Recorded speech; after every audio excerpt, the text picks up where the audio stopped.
I reincarnated as a villain Omega. I want a peaceful life, so I quit the plot, but the main alpha says otherwise. Even the alpha's twin sons won't leave me alone. But I just want to laze around. Volume 6, The Garden of Falling Stars. After restoring the 5th Forgotten Garden, Haon possesses 5 awakened heart seeds. However, the Crimson Thorn Order finally reveals its true objective. They need every heart seed awakened to resurrect the mysterious First Gardener, the creator of the Forgotten Gardens. Determined to protect his new home while still holding onto his dream of a peaceful life, Haon and his companions journey to the 6th Forgotten Garden, the Garden of Falling Stars. Unlike the previous gardens, this one is filled with an endless night sky where stars constantly fall to the earth. Every fallen star represents a forgotten wish. Its lonely guardian, Lyra, has spent centuries collecting dying starlight in hopes of preserving people's dreams before they disappear forever. As the Crimson Thorn Order closes in, Haon learns that the heart seeds are more than keys to restoring the gardens, they are fragments of the first gardener's heart. The choices he makes will determine whether the gardens are reborn, or whether the world is rewritten once again. Chapter 81, The Valley of Falling Stars. Morning sunlight bathed the 5th Forgotten Garden in gold. Cherry blossoms drifted lazily through the gentle spring breeze, carried across the valley that had once been buried beneath endless snow. Children's laughter echoed through the fields. Noah and Leon chased Luna between blooming flower beds while Yuki laughed, trying, and failing, to catch the energetic spirit wolf. The frostworm lay peacefully beneath the heart tree, its massive silver-blue body curled around the roots like a loyal guardian. Every so often, it opened one sapphire eye to watch the children before closing it again with a contented rumble. For the first time in centuries, the garden truly felt alive. Haon stood beneath the heart tree, quietly writing in the keeper's journal. 5 heart seeds floated around him, their warm glow reflecting on the pages. Emerald, sapphire, golden, silver white, rose gold, 5 gardens restored, 5 promises kept. He smiled to himself. So much has happened. A pair of familiar arms wrapped gently around his waist from behind. You'll strain your eyes if you keep reading. Haon chuckled without turning around. There you are. Adrian rested his chin lightly on Haon's shoulder. I've been looking everywhere for you. You checked everywhere except the place I'm always hiding. The heart tree. Exactly. Haon leaned back against Adrian comfortably. For a few peaceful moments. Neither of them spoke. They simply enjoyed the warmth of the spring morning together. You look exhausted. Adrian brushed a loose strand of silver hair away from Haon's face. Haon smiled sheepishly. I stayed up late updating the journal. I noticed. You did. You fell asleep with the pen in your hand. Haon's ears turned pink. You saw that. I carried you back to your room. You didn't have to. I wanted to. Haon reached up and intertwined their fingers. Thank you. Adrian kissed the back of Haon's hand. Anytime. A loud cough interrupted them. Victor stood several meters away with his arms crossed. I hate to interrupt, whatever this is, but the twins have started taking bets. Haon blinked. Bets. Noah immediately raised his hand. We're betting how long until you two notice everyone is watching. Leon grinned. I guessed 5 minutes. Yuki laughed softly behind them. It was almost 6. Haon buried his face against Adrian's shoulder. Can the ground open and swallow me? Adrian laughed. Not until after breakfast. Even the usually composed forest guardian smiled. You two are quite popular. Miro adjusted his glasses. They're also surprisingly oblivious. Victor sighed dramatically. I've fought monsters with less confidence than those two showing affection.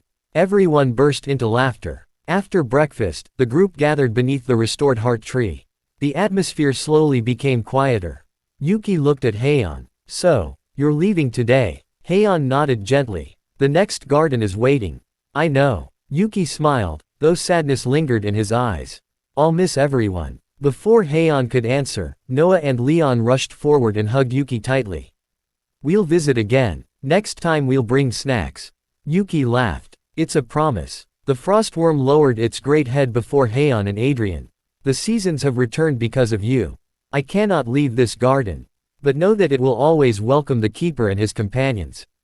Haon bowed respectfully. We'll come back. Adrian nodded. And next time, we'll stay longer. The frostworm smiled. I shall look forward to it.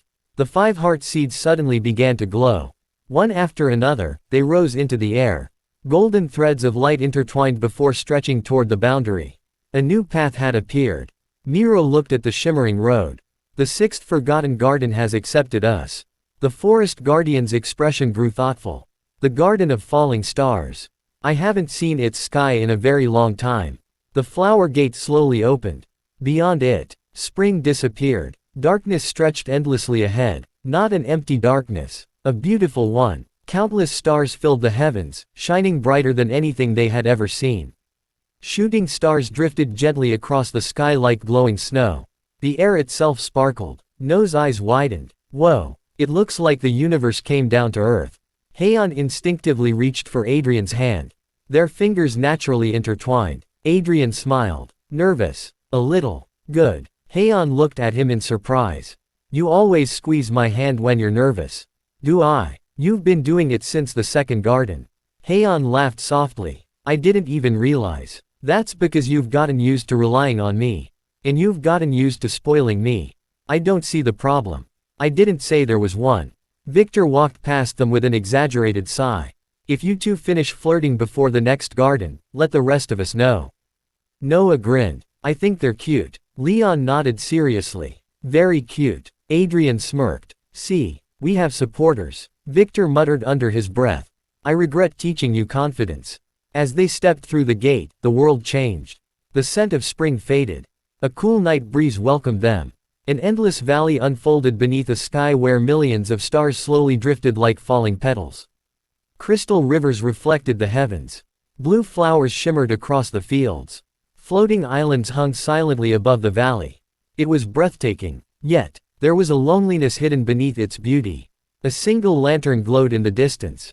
A young girl with long midnight blue hair stood quietly among the flowers. Tiny stars drifted gently into the silver lantern she carried. She looked at the newcomers. Then at the 5 heart seeds surrounding Haon. A gentle smile appeared on her face. So, the keeper has finally arrived. She bowed gracefully. I am Lyra, guardian of the Garden of Falling Stars. Haon smiled and stepped forward, Adrian still holding his hand. It's a pleasure to meet you, Lyra. Chapter 82 The Girl Who Collected Wishes. The endless valley shimmered beneath a sky filled with countless stars. They did not simply twinkle. They drifted, slowly, gracefully, like glowing flower, petals carried by an invisible breeze. Haon stood silently beside Adrian, his hands still comfortably intertwined with his boyfriend's as they admired the breathtaking scenery before them. It's beautiful. Adrian smiled. I've seen many places, but nothing like this. Even Victor couldn't hide his amazement. This garden feels endless. Miro nodded. The Garden of Falling Stars has no true boundary. The farther you walk, the more stars you discover. A gentle chime echoed through the valley. Tiny lights drifted around the young woman standing before them. Her long midnight blue hair flowed like the night sky itself, decorated with tiny silver ornaments shaped like stars. She carried an antique silver lantern, and every few moments, another falling star would gently settle inside it. The lantern glowed warmer with each new light. She bowed gracefully. My name is Lyra. I am the guardian of the Garden of Falling Stars. Haon smiled warmly. It's nice to meet you. I'm Haon. This is Adrian. He introduced everyone one by one. Victor, Miro, Noah, Leon, and Luna. Lyra greeted each of them politely. When she reached the twins, she blinked in surprise. You two have exactly the same smile. Noah proudly wrapped an arm around Leon. We're twins. Leon laughed. People still get us mixed up. Lyra smiled softly. I think that's wonderful. Noah noticed the lantern again. Can I ask something? Lyra nodded. Of course. Why are you catching those stars? Lyra gently looked at the lantern in her hands. They're not ordinary stars. She carefully opened the small silver door. One tiny golden light floated into the air. It hovered above everyone's heads before slowly drifting toward Haon. The moment it touched his fingertips, a gentle voice echoed inside his heart. I wished to open a flower shop with my grandmother.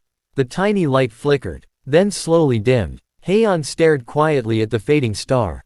That was someone's wish. Lyra nodded. Every falling star is a forgotten wish. Silence filled the valley. Leon looked toward the endless sky.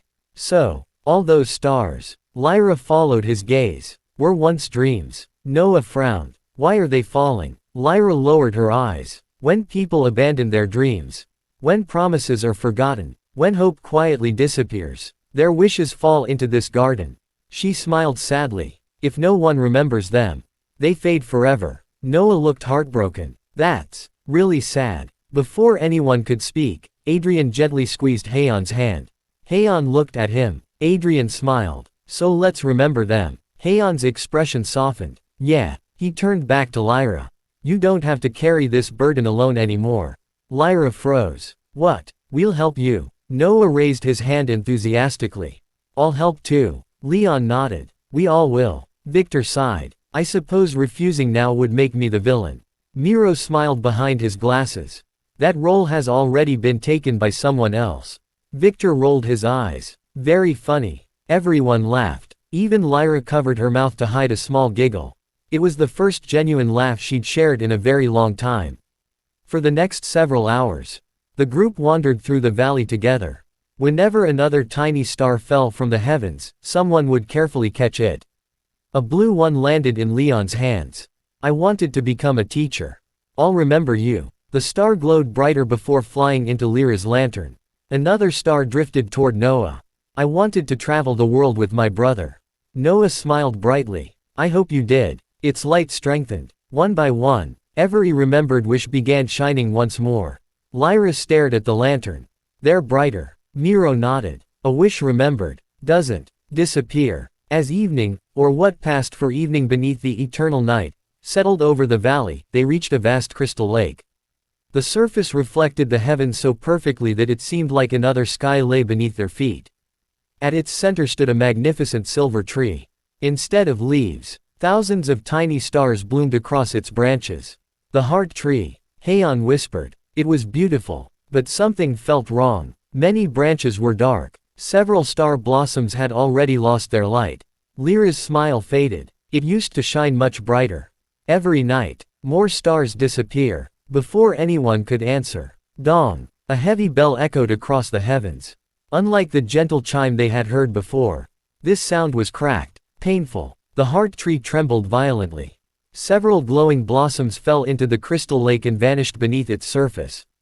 Far above the floating islands, a colossal silver bell came into view. Dark crimson thorn vines wrapped tightly around it. New cracks slowly spread across its ancient surface. Lyra tightened her grip on the lantern of starlight. The dawn bell. Haon looked up. What's happening to it? Lyra's silver eyes filled with worry. When the dawn bell stops ringing, this garden will forget the morning forever. Chapter 83 The Lantern That Remembers. The endless night stretched peacefully above the sixth forgotten garden. Tiny stars drifted from the heavens like glowing snowflakes, filling the valley with soft silver light. For several minutes, no one spoke. Everyone simply admired the breathtaking scenery. Even Victor, who usually had a sarcastic remark ready, quietly looked toward the endless sky. It's beautiful. Miro smiled. This garden has always been the quietest. It teaches people to slow down.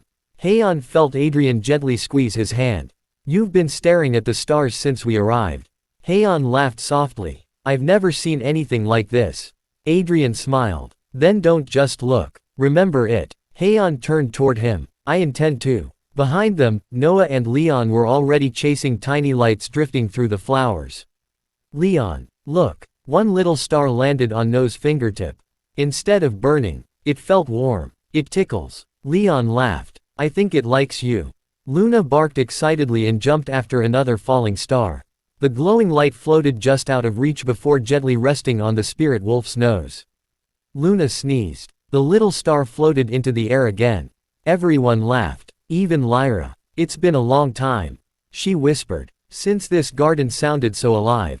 Haon noticed the sadness hidden beneath her smile. You've been alone here. Lyra looked at the lantern she carried. I wasn't alone. I had the wishes. But they cannot answer. Silence settled over the valley. Adrian stepped beside Haon. No one should have to carry loneliness forever. Lyra looked surprised. You understand. Adrian gave a small smile. I used to think protecting people meant standing by myself. He looked at Haon. I was wrong. Haon smiled warmly and intertwined their fingers. You don't have to be alone anymore either. Lyra's silver eyes trembled slightly. Thank you. She slowly opened the silver lantern.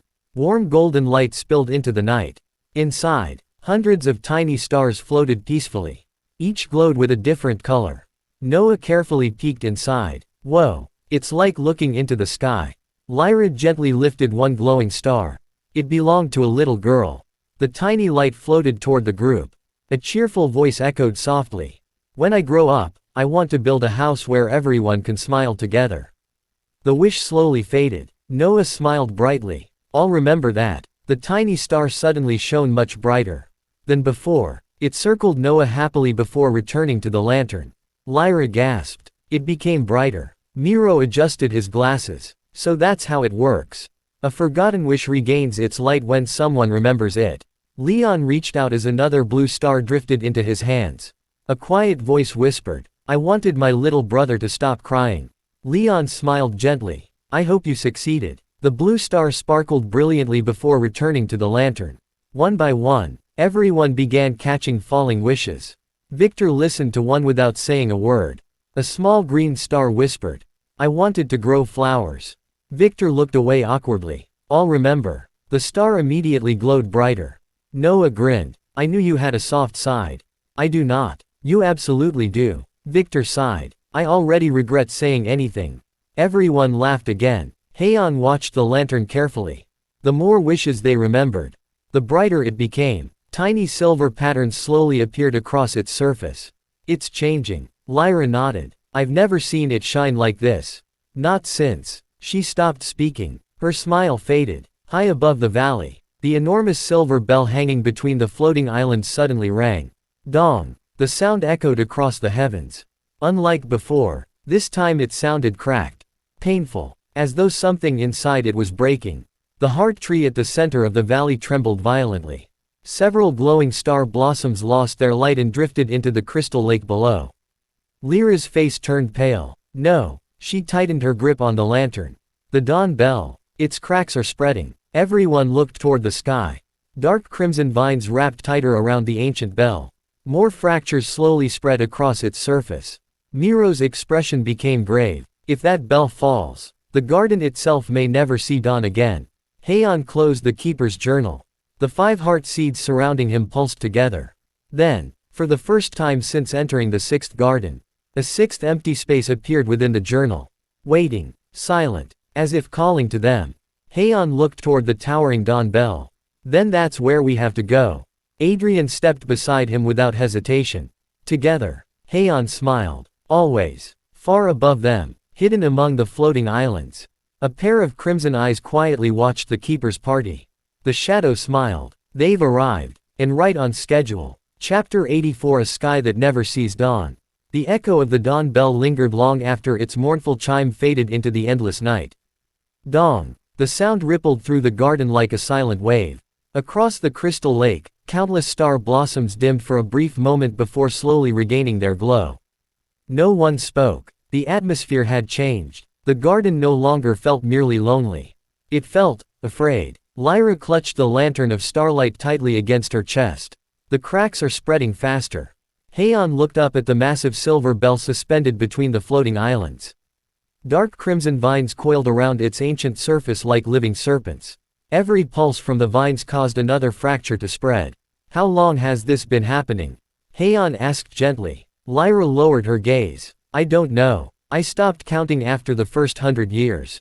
Silence followed her answer. Even Victor looked shaken. 100 years. Lyra smiled faintly. Time is difficult to measure when the sun never rises. Noah slowly walked toward the crystal lake. Its surface reflected the endless stars perfectly. He knelt beside the water. There's no sunrise here. No sunset either. Leon joined him. So the sky never changes. Lyra nodded. This garden has forgotten the cycle of day. It only remembers night. Haon opened the keeper's journal. The 6 empty pages shimmered faintly. Words slowly appeared across the parchment. The 6th garden remembers every wish. But it has forgotten tomorrow. The message disappeared as quickly as it came. Miro quietly adjusted his glasses.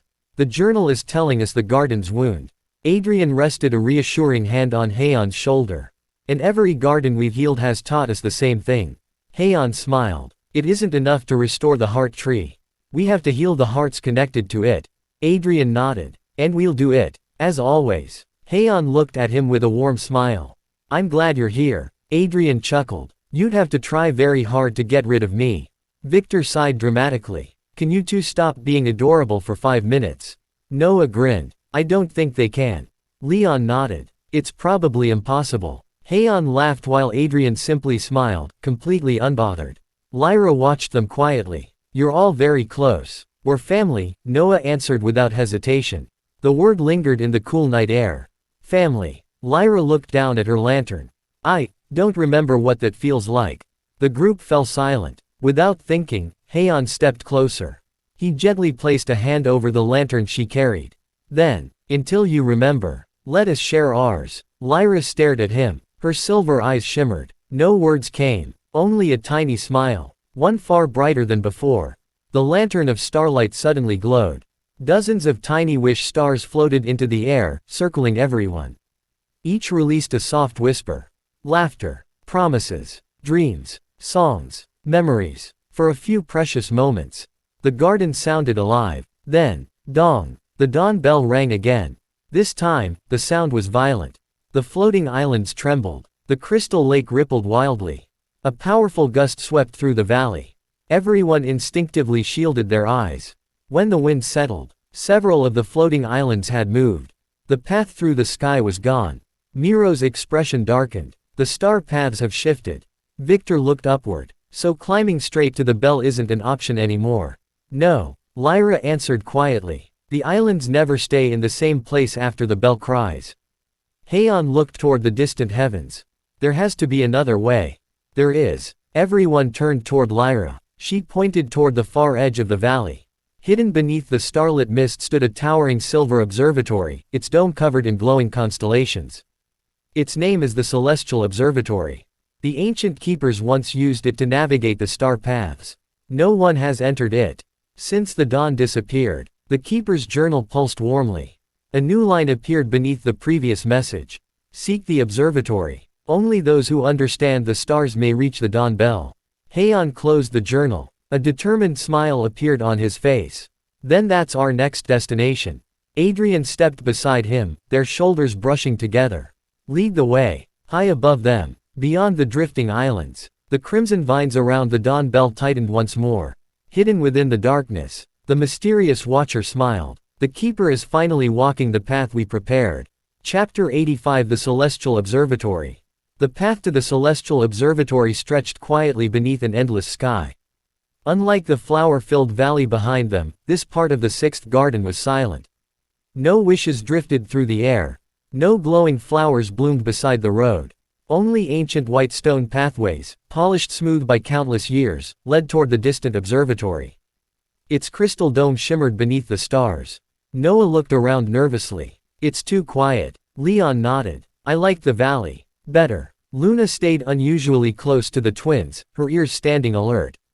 Even the cheerful spirit wolf sensed something hidden nearby. Lyra walked at the front with her lantern of starlight. Its warm glow illuminated faded carvings engraved into the ancient road. Haon noticed them immediately. Those are constellations. Lyra smiled. They're maps. Every keeper who visited this garden left one behind. Haon crouched to examine the nearest carving. Tiny silver lines connected dozens of stars. They're moving. They're alive. Miro nodded approvingly. The garden itself remembers every journey. As they continued walking, the floating islands slowly shifted overhead. Massive chunks of land drifted silently across the heavens. Between them, the cracked dawn bell could occasionally be seen. Every glimpse revealed more crimson vines tightening around it. Victor frowned. It looks worse than before. Lyra's expression darkened. It grows stronger every time another wish is forgotten. Adrian instinctively reached for Haon's hand. Their fingers intertwined naturally. You've been quiet. Haon smiled. I'm thinking. Dangerous. Adrian teased. Haon laughed. You've been spending too much time with Victor. Victor looked over his shoulder. I refuse responsibility. The group burst into laughter. Hours later, the towering gates of the Celestial Observatory finally came into view. Unlike the ruins of the previous gardens, this place remained untouched. Magnificent silver pillars supported a crystal dome that reflected every constellation in the sky. Massive telescopes pointed toward the floating islands. Ancient mechanical spheres slowly rotated around the building. No's jaw dropped. This place is huge. It used to guide the stars, Lyra whispered. As they stepped closer, the enormous doors slowly opened by themselves. Creak. No one touched them. A cool breeze welcomed the visitors. Inside, thousands of floating lights illuminated an enormous circular hall. Bookshelves stretched endlessly toward the ceiling. Ancient celestial maps floated through the air. Crystal orbs displayed moving constellations. The room felt less like a library, and more like the heavens themselves. At the very center stood a giant silver mechanism. 7 rotating rings circled a glowing crystal sphere. Every ring was engraved with countless constellations. Haon immediately felt the keeper's journal vibrate. The 6 heart seeds floated from its pages. They circled the mechanism. One empty space remained, waiting. Suddenly, a calm voice echoed through the observatory. So, another keeper has finally arrived. Everyone turned. Standing beside the great mechanism was an elderly man wearing deep blue robes embroidered with stars. His long silver hair reached his waist. Golden eyes sparkled with wisdom. He leaned lightly on an ornate staff shaped like a constellation. Lyra gasped. Master Orion. The old man smiled warmly. You've grown, little Lyra. Tears instantly welled in her eyes. I thought you disappeared. I merely waited. Haon stepped forward. You know about the dawn bell. Orion nodded. I know why it is breaking. His gentle smile faded. The bell does not ring because no one pulls its rope. Everyone exchanged confused looks. What do you mean? Leon asked. Orion slowly walked toward the great celestial mechanism. The dawn bell was never magical on its own. It answered the hopes of those below. He looked toward the endless stars beyond the crystal dome. When the people of this world stopped believing tomorrow would come, the bell lost the strength to welcome dawn.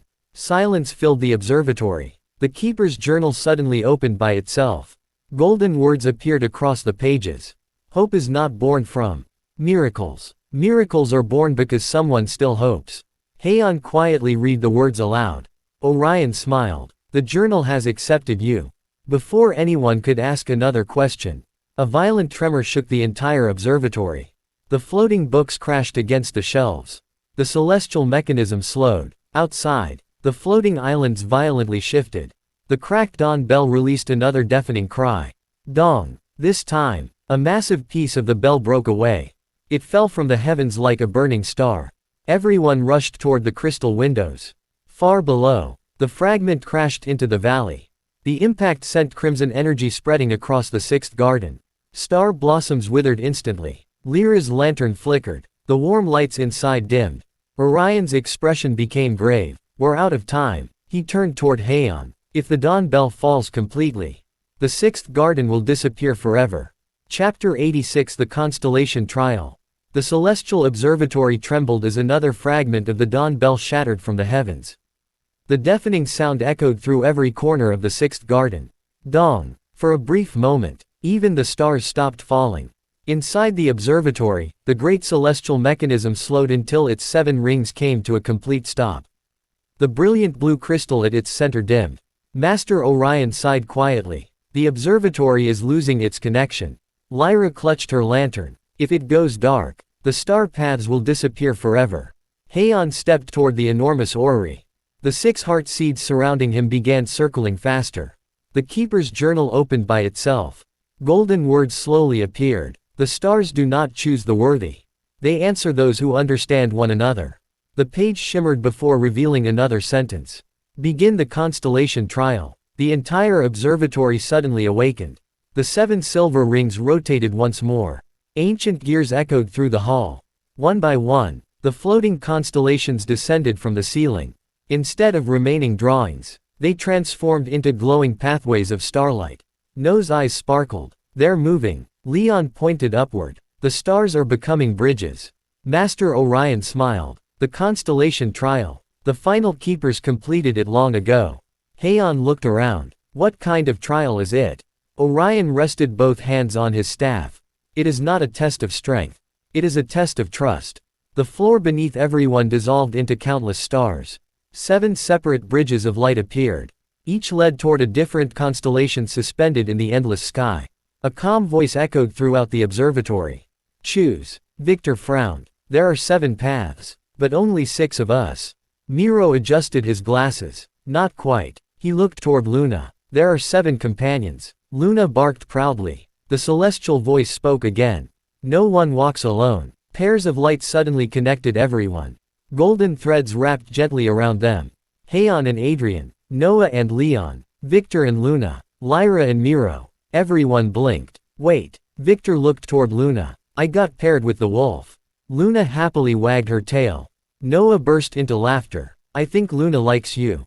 Victor sighed. Wonderful. Haon smiled at Adrian. I guess ours was obvious. Adrian chuckled. I would have complained if it wasn't. Haon laughed softly. You complain. Only professionally. The golden thread connecting their hands glowed brighter. The stars beneath their feet responded immediately.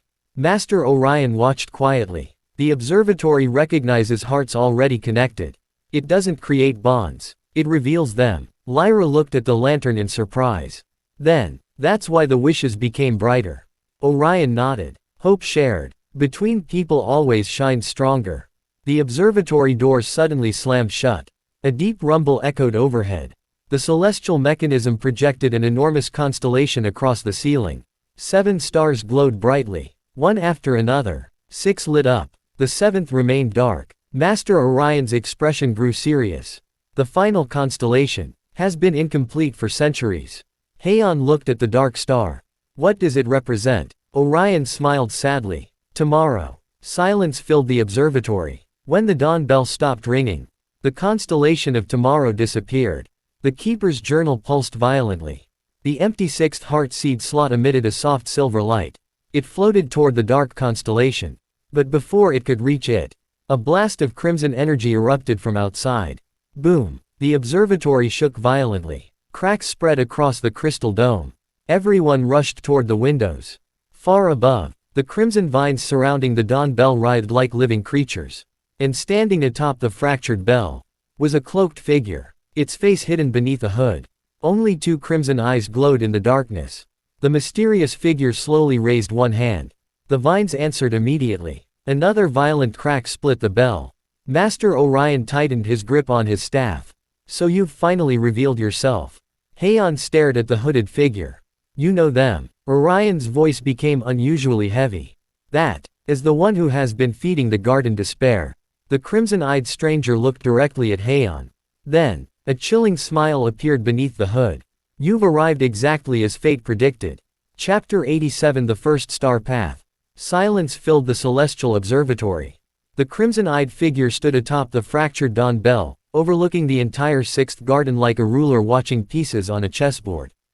The golden threads connecting Haon's party shimmered brighter. The keeper's journal floated into the air. Its pages turned by themselves. One sentence slowly appeared. The first star path awakens. Walk together, or lose your way forever. The 7 rings of the celestial mechanism suddenly accelerated.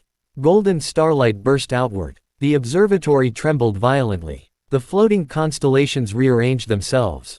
A brilliant bridge of stars extended from the crystal dome toward the nearest floating island. Master Orion smiled. The trial has begun. Noah looked up excitedly. That's our path. Orion shook his head. It is merely the beginning. The star paths judge the bonds between travelers. If even one pair loses faith in each other, the path will disappear. Leon swallowed. So, we really can't get separated. No, Lyra answered quietly. Not even for a moment. Haon turned toward Adrian. The golden thread connecting them glowed warmly. Adrian smiled. I suppose we're attached now. Haon laughed softly. I don't mind. I know. Adrian gently brushed a strand of silver hair away from Haon's face. I'll stay beside you, as always. Haon smiled. I never doubted that. Victor folded his arms. Can you two flirt after we save the garden? Noah grinned. They're actually being pretty restrained. Even Miro chuckled. Master Orion raised his staff. Listen carefully. The first star path does not test strength. It tests trust. The bridge ahead will only reveal itself to those who believe in the person walking beside them. He looked at everyone. Doubt will become the abyss. The observatory doors opened. Outside, the first bridge of stars stretched across the endless sky. It shimmered like flowing water. Yet large sections of it were missing. There was no complete road. Only scattered fragments of light floating over an endless void. Noah blinked. How do we cross that? Orion smiled knowingly. You don't. Everyone stared. What? You create the path. Haon stepped forward. The moment his foot reached the edge, nothing happened. The empty space remained. He hesitated. Adrian quietly took his hand. You trust me? Haon nodded immediately. With everything. The golden thread between them erupted with light. A new section of the bridge appeared beneath their feet. Everyone gasped. It really worked. Leon whispered. Victor looked toward Miro. Well, this is awkward. Miro smiled faintly. You trust me? Victor sighed. I suppose I do. Another section of the bridge appeared. Noah grabbed Leon's hand. We've always trusted each other. Leon grinned. Since forever. Their bridge lit up instantly. Lyra looked at Luna. The spirit wolf happily wagged her tail. Lyra laughed. I suppose words aren't always necessary. She gently patted Luna's head. The final section of the bridge appeared. One by one, the broken star path became complete. Master Orion smiled proudly. You've passed the first trial. But, his expression suddenly became serious. The second begins immediately. Without warning, the completed bridge trembled. The stars beneath their feet scattered like glowing sand. The entire pathway began moving through the sky. Floating islands shifted around them. The observatory quickly disappeared behind layers of clouds. Haon looked around. We're moving. Lyra's face turned pale. No, we're being guided. Far ahead, another floating island slowly emerged from the darkness. Unlike the peaceful valley below, this island was covered in ruins. Broken observatories, collapsed towers, crimson vines crawled across every wall. At the island's center stood a gigantic stone gateway shaped like a constellation. Its doors slowly opened. Inside, only darkness waited. The keeper's journal trembled. New words appeared. The Hall of Forgotten Tomorrows. Master Orion quietly lowered his head. I prayed you would never have to enter that place. Haon looked toward the ancient gateway. What's inside? Orion's voice became heavy. Everyone who abandoned hope. The crimson-eyed figure watched from the shattered dawn bell. A smile slowly spread beneath the hood. Welcome to the place where tomorrow dies. Chapter 88 The Hall of Forgotten Tomorrows. The star path ended before an enormous gate of white stone. Ancient constellations were carved across its towering surface, though many had faded with time. Dark crimson vines crept between the cracks, pulsing like veins around a sleeping heart. Above the entrance, a single inscription glowed faintly. The Hall of Forgotten Tomorrows. No one spoke. Even the endless falling stars seemed to avoid this place. Haon stared at the massive doors. This place feels different. Master Orion nodded solemnly. It is. The hall is not a prison. It is a memory. A memory created from every tomorrow that people abandoned. The twins exchanged uneasy glances. You mean? Leon swallowed. All those dreams. Orion nodded. They remain here, waiting. Adrian stepped beside Haon and gently intertwined their fingers. You don't have to carry everything alone. Haon smiled softly. I know. He squeezed Adrian's hand. And I don't intend to. Victor folded his arms. I swear, if this hall tries to separate everyone, I'm breaking something. Miro chuckled. Let's hope it isn't the hall.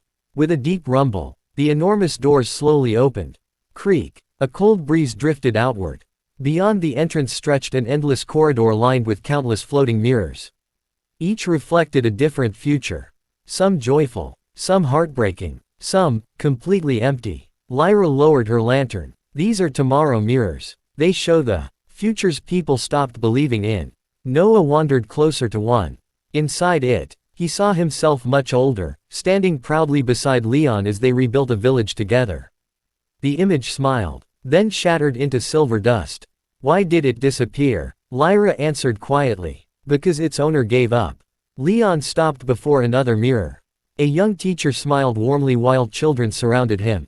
The reflection slowly reached toward the glass. Before fading into darkness, Leon clenched his fists. They all vanished. Haon quietly walked through the endless corridor. Every mirror whispered softly as he passed.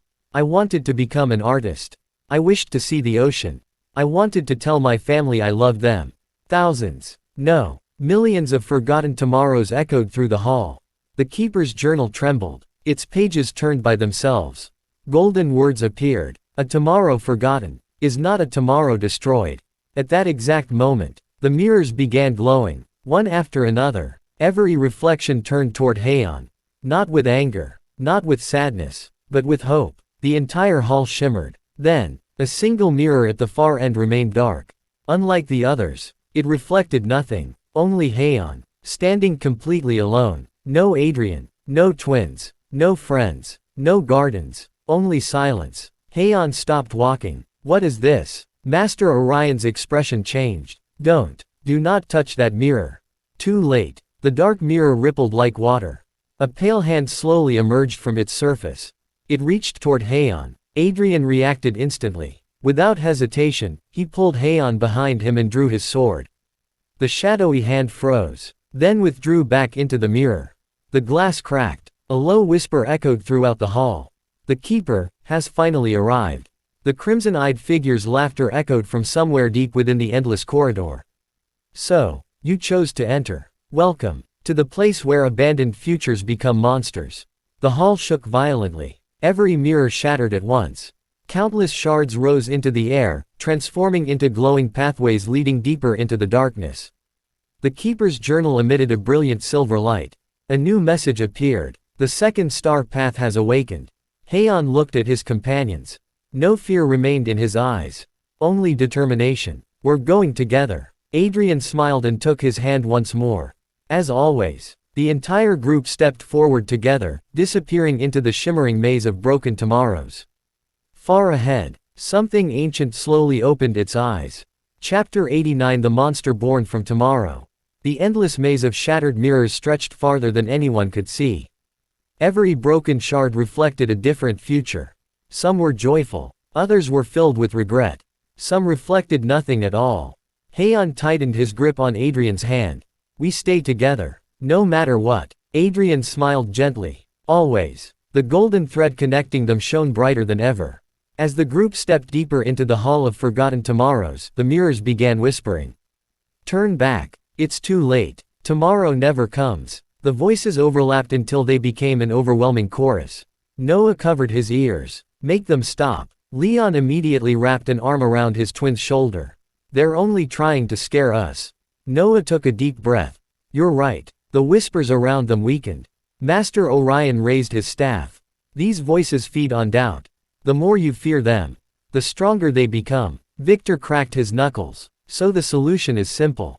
We don't listen. Miro smiled. For once, I completely agree. Suddenly, the floor beneath them trembled.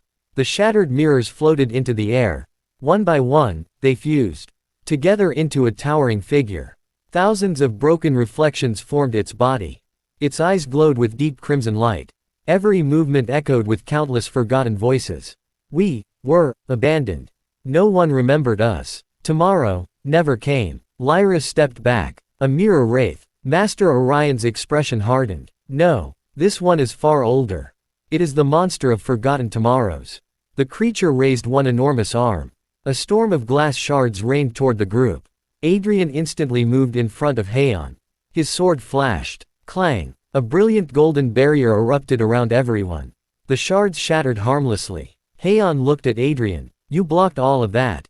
Adrian grinned. I told you. I'm not letting anyone hurt you.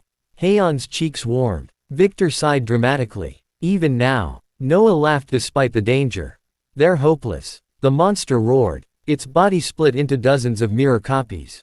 Every reflection showed a different version of the group. One where Adrian had never met Haon. One where the twins had grown apart. One where the gardens had already fallen. The illusions felt painfully real. Leon froze. No. Noah grabbed his brother's wrist. Look at me. Leon blinked. I'm here. We're together. The illusion shattered instantly. Haon closed his eyes. The keeper's journal floated before him. Its pages glowed brightly. A new message appeared. A future is not decided by fear. It is chosen through hope. The 6 heart seeds rose into the air. Their light joined together. A 7th silver outline appeared beside them. Still empty. Waiting. The monster lunged forward again. This time, Haon stepped in front. He reached toward the creature instead of attacking. Everyone gasped. Haon! Adrian shouted. Haon ignored the warning. He looked directly into the monster's crimson eyes. I know what you are. You were someone's tomorrow. You were someone's dream. The monster hesitated. Its body trembled. Haon smiled gently. You don't have to stay forgotten. The hall felt completely silent. One small mirror on the monster's chest began glowing. Then another. And another. The crimson light slowly faded. The creature's roar turned into quiet sobbing. Fragments of glass drifted away like falling petals. Master Orion whispered, "Impossible. No keeper has ever tried to save it." Before the monster could speak, a surge of crimson darkness exploded from the deepest part of the hall. The recovering creature screamed in agony. Black vines pierced through its mirror body. The crimson-eyed figure stepped out from the shadows at last. Slow, calm, elegant. Their face remained hidden beneath a long hood. You pity even monsters. How very keeper-like. With a wave of one hand, the mirror monster was torn apart. Thousands of glowing fragments scattered through the hall.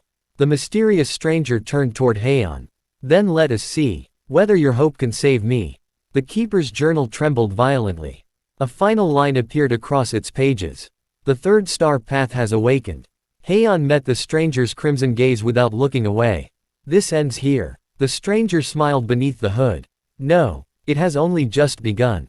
Chapter 90. The One Who Chose Despair. Silence followed the destruction of the mirror monster. Thousands of glittering fragments floated through the hall like falling snow before dissolving into starlight. The crimson-eyed stranger remained standing in the darkness.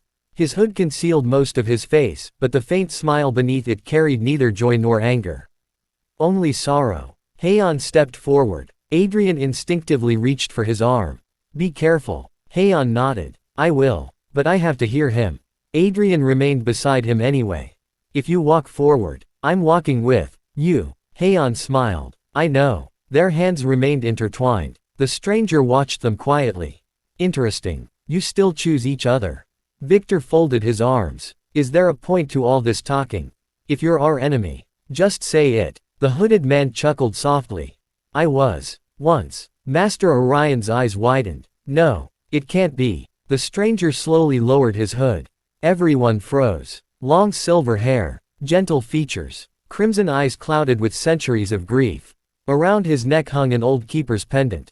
Lyra gasped. A keeper. The man bowed slightly. My name is Kylam. Noah blinked. You're like Haon. Kylam looked at the young keeper. I was. The keeper before him. Silence engulfed the hall. Even the falling stars outside seemed to stop. Haon stared at the pendant. You were chosen by the journal.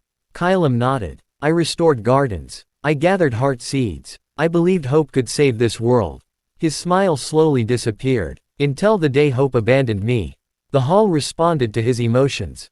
Every broken mirror trembled. Images appeared around them. A younger Kylam, traveling with companions, laughing, protecting villages, restoring gardens. Then, one by one, those companions disappeared. Some sacrificed themselves. Others were consumed by despair. The final image showed Kylam standing completely alone beneath the dawn bell. It shattered before anyone could speak. Lyra lowered her head. You tried to save everyone. I did. Kylam answered quietly. And I failed. Adrian looked directly into his eyes. So you decided no one else should try.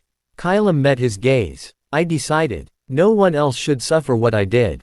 Haon took another step forward. That's why you're stopping the gardens. Kylam nodded. If the gardens disappear, no keeper will ever be chosen again. No one will carry this burden. Haon remained silent for a long moment.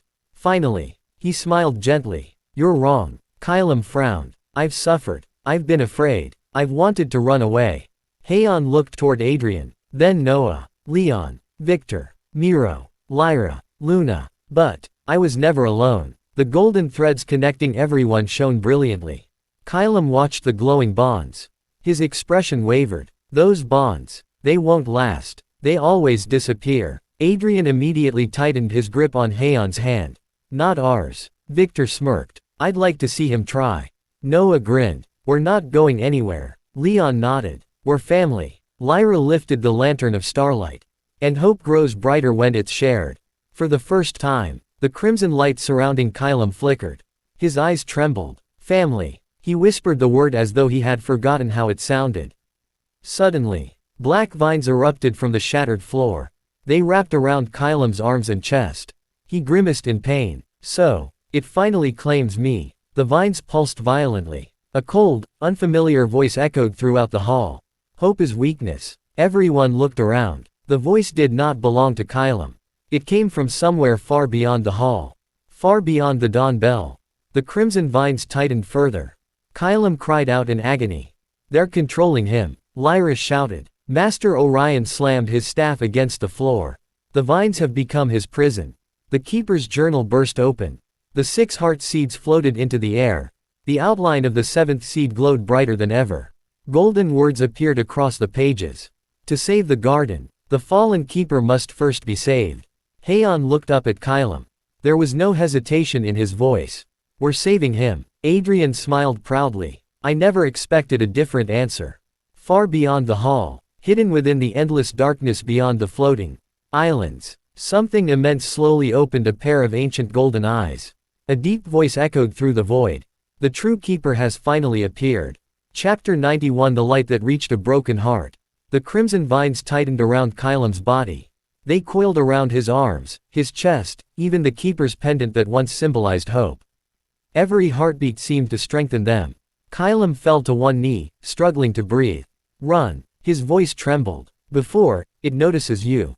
Haon refused to move. Instead, he took another step forward. Adrian caught his wrist. Haon, it's dangerous. Haon looked back at him with calm determination. I know, but he's asking us to abandon him. I won't. Adrian searched Haon's eyes for a moment. Then he sighed softly. I knew that would be your answer. A gentle smile appeared on his face. So I'll stand beside you. As always. The golden thread connecting them shone brighter than before. Its warm light pushed back the darkness surrounding Kylam. The crimson vines writhed violently. As if they hated the light. Master Orion raised his staff. They're reacting. They feared genuine hope. Victor frowned. So we cut them off. Orion shook his head. No, you cannot destroy despair with violence. You replace it. The Hall of Forgotten Tomorrows trembled. One shattered mirror drifted toward Haon. Unlike the others, it reflected not the present, but the day Haon first awakened in this world. The frightened villain Omega, alone, certain that everyone would one day hate him. Haon quietly watched the reflection. I remember. Another mirror floated beside it.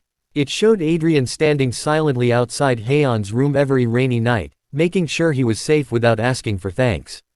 Haon smiled faintly. You were always there. Adrian scratched his cheek awkwardly.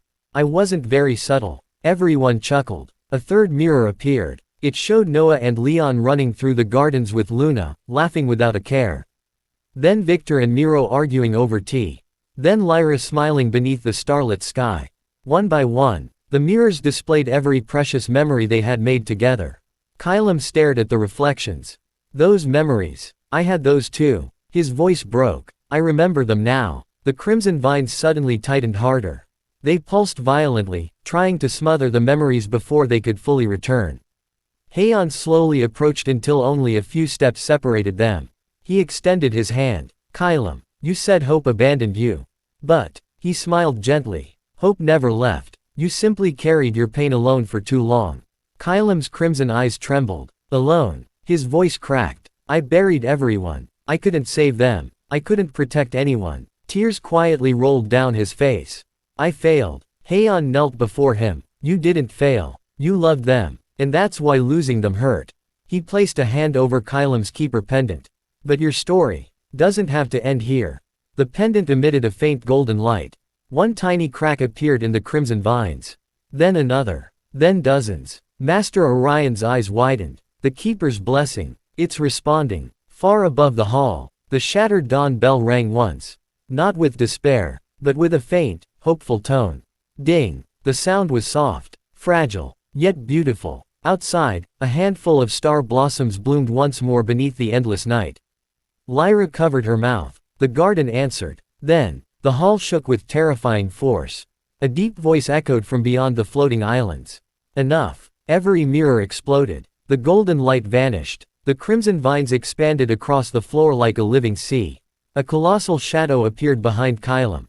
Not a person. Not a monster, but a towering silhouette with countless glowing golden eyes staring from within the darkness. Its presence alone made the air unbearably heavy. Even Master Orion fell silent. So, the Devourer has awakened. The Keeper's journal burst open. The 6 heart seeds floated into the air, surrounding Haon in brilliant light. The empty space for the 7th heart seed pulsed as if answering the unseen entity. Golden words appeared across the pages. The Keeper has reached the heart of despair. Now, face the one who created it. Haon slowly rose to his feet. He stepped in front of Kylam without hesitation. Adrian moved to his side, sword drawn. The rest of their companions stood behind them, united. No one retreated. No one looked away. Haon met the countless glowing eyes in the darkness. His voice remained calm. We're ending this. The shadow smiled, and the hall was swallowed by darkness. Chapter 92 The Devourer of Hope. Darkness swallowed the hall of forgotten tomorrows. The countless golden eyes of the colossal shadow opened one after another, illuminating the void like stars that had forgotten how to shine.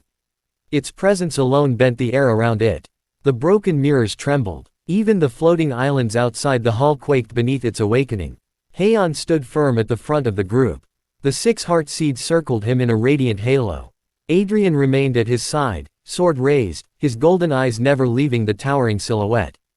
Behind them, Noah, Leon, Victor, Miro, Lyra, Master Orion, and Luna formed a united line. No one stepped back. The ancient being spoke. Its voice echoed through every corner of the 6th garden. Hope is merely despair waiting to bloom. The words struck like a storm. The walls of the hall cracked. The starry sky beyond dimmed. Master Orion lowered his head.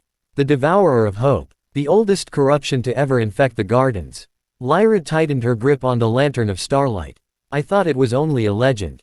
Orion answered quietly. So did I. The Devourer's countless eyes turned toward Haon. Another keeper. Another futile attempt. A massive tendril of living darkness surged toward the group. Before anyone could react, Shing, Adrian flashed forward. His sword carved a brilliant arc of golden light through the darkness. The tendril split apart, dissolving into thousands of black petals. He landed in front of Haon once more.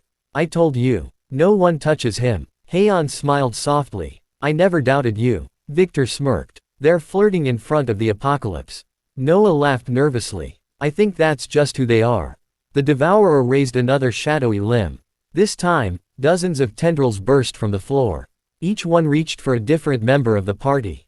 Luna leapt first, releasing a silver howl that shattered the nearest vines. Victor and Miro fought back to back. Victor's blazing attacks severed the vines while Miro's barriers protected everyone from the fragments. The twins moved as one. Leon shielded Noah while Noah unleashed brilliant bursts of keeper light, forcing the darkness to retreat. Lyra raised the lantern of starlight high.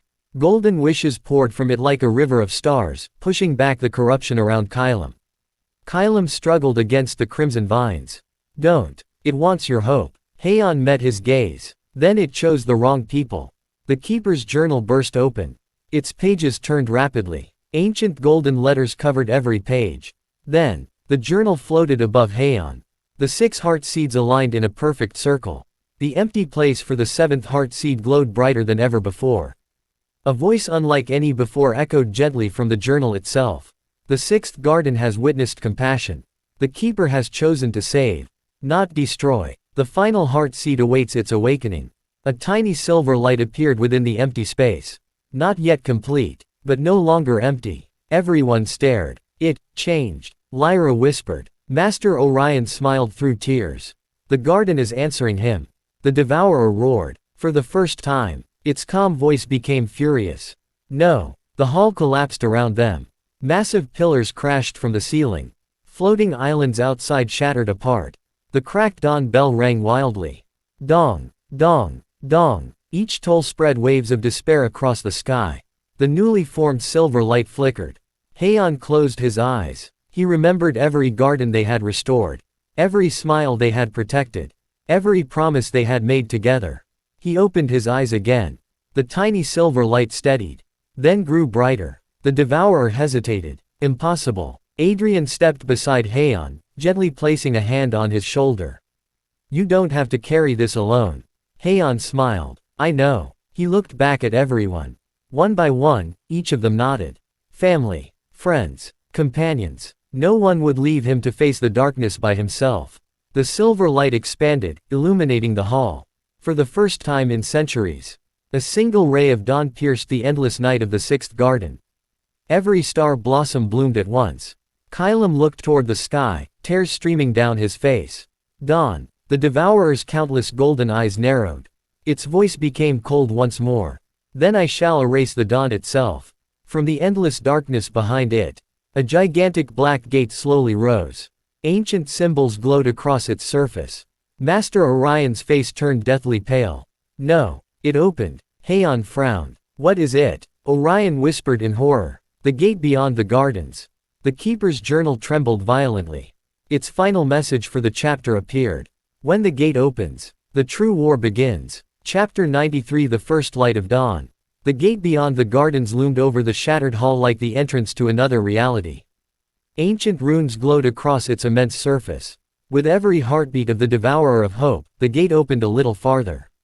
Beyond it, there was no sky, no stars, only an endless sea of darkness. Haon stood before the gate, the keeper's journal floating at his side. The 6 heart seeds circled him like tiny suns, while the faint silver glow of the 7th seed pulsed gently. The light was still incomplete. Yet it refused to disappear. The Devourer's countless golden eyes focused on Haon. Even now, you still believe. Its voice shook the entire garden. The floating islands cracked. The dawn bell trembled. Haon answered without hesitation. I do. Not because I think I'll never fail. But because. He looked over his shoulder. Adrian stood beside him. Noah and Leon smiled despite their exhaustion. Victor twirled his weapon with a confident grin. Miro adjusted his glasses calmly. Lyra lifted the lantern of starlight. Master Orion stood proudly with his staff. Luna wagged her tail. I'm not alone. The keeper's journal burst with brilliant silver light. Golden letters spread across every page. Hope is not the absence of despair. It is the courage to walk forward despite it. The 7th heart seed glowed brighter. Another fragment had awakened. The Devourer roared. Dark tendrils exploded across the hall. Entire pillars collapsed. The gate beyond the gardens widened. A freezing wind poured through the opening. Inside, thousands of shadowy hands reached outward. Each whispered the same words. Give up. Rest. Forget tomorrow. Kylam struggled against the remaining crimson vines. His keeper's pendant suddenly shone. Haon. He stretched out his hand. I couldn't protect the gardens. But you still can. With those words, the last crimson vine wrapped around his heart shattered into glittering fragments. The corruption binding him finally broke. Master Orion smiled through tears. He's free. Lyra laughed with relief. We did it. Kylam slowly stood. His crimson eyes faded into a warm golden hue once more. The keeper's pendant around his neck shone as brightly as it had centuries ago. He stepped beside Haon. Forgive me. I forgot why I became a keeper. Haon smiled warmly. You remembered. That's enough. The dawn bell rang. Ding. The sound was soft, gentle, unlike the desperate tolls before. Across the 6th garden, thousands of star blossoms bloomed together. For the first time in centuries, a pale golden light appeared on the horizon. Noah gasped. As that, Master Orion looked toward the distant sky. Dawn. The Devourer screamed. No. Its body began unraveling into black mist. The countless golden eyes flickered wildly. You cannot bring back what I consumed. Haon stepped forward. We're not bringing back the past. We're protecting the future. The 6 heart seeds rose high above the hall. The silver 7th heart seed joined them. Not fully awakened, but complete enough to answer the garden. The 7 seeds formed a radiant constellation. Their combined light shot toward the cracked dawn bell. The crimson vines recoiled in terror. Then, the bell rang again. Dong. This time, it was not a cry of despair. It was the sound of a new beginning. Golden light flooded the entire 6th garden. The endless night slowly gave way to the first sunrise in centuries. Everyone stood in awe as warm rays illuminated the floating islands. Haon smiled quietly. It's beautiful. Adrian slipped his hand into Haon's. It always was. As the first true dawn spread across the garden, the keeper's journal revealed one final message. The 6th garden has accepted its keeper. The final awakening is near. Far beyond the rising sun, a magnificent silver tree, larger than all the gardens combined, slowly emerged from the horizon. Its branches stretched across the heavens. Master Orion's expression became one of reverence. The World Tree has awakened. Chapter 94 The World Tree's Invitation. The first sunrise in centuries bathed the sixth garden in warm golden light. The endless night that had ruled the floating island slowly faded away. Star blossoms opened one after another, their petals dancing in the gentle morning breeze. For the first time, the garden felt alive. Everyone stood in silence, watching the dawn. No one wanted to break the moment. Not after everything they had endured. Haon closed his eyes and took a deep breath. It's warm. Adrian smiled softly beside him. It suits you. Haon looked at him curiously. What does? Adrian reached over and gently brushed a silver petal from Haon's hair. Seeing you smile beneath the sunrise. A faint blush spread across Haon's cheeks. You're embarrassing. I know. And yet you haven't let go of my hand. Haon looked down. Their fingers were still intertwined. Instead of pulling away, he smiled and tightened his grip. I wasn't planning to. Victor groaned dramatically. Seriously. You two are impossible. Noah burst into laughter. They're cute. Leon nodded. They've stopped pretending otherwise. Nearby, Kylam quietly looked toward the sky. Golden sunlight reflected in his restored eyes. I thought I'd never see another dawn. Master Orion walked beside him. You carried that burden alone for far too long. Kylam lowered his head. I was afraid. Orion smiled kindly. So was every keeper. The difference is, this one chose to trust others. He looked toward Haon, and that's why he succeeded. The keeper's journal floated gently before Haon. Its pages turned without anyone touching them. The 7 heart seeds hovered above the open book. For the first time, the 7th heart seed shone with a complete silver light. The journal glowed brilliantly. Golden words appeared. The 6th garden has been restored. The world tree calls its keeper. A beam of silver light descended from the heavens. It stretched beyond the floating islands, toward the enormous world tree standing on the horizon. Its glowing branches reached across the sky like rivers of light. Lyra's eyes widened. It's inviting us. Master Orion nodded solemnly. Very few keepers have ever received the world tree's invitation. Victor folded his arms. So, what happens now? Kylam answered quietly. We climb. As soon as he spoke, the beam of light transformed. Thousands of glowing leaves floated into the air. They gathered together, forming a magnificent stairway that rose toward the world tree. Each step shimmered like crystal. Noah stared in amazement. It's beautiful. Luna barked happily before running up the first few steps. Everyone laughed. Suddenly, the world tree pulsed. Its silver leaves rustled though there was no wind. A calm, ancient voice echoed through every garden. Welcome home. The words were gentle, filled with warmth, yet powerful enough to shake the heavens. Haon looked upward. Was that the world tree? Master Orion answered. It has been asleep since before the gardens were divided. Without warning, the 7 heart seeds floated away from the journal.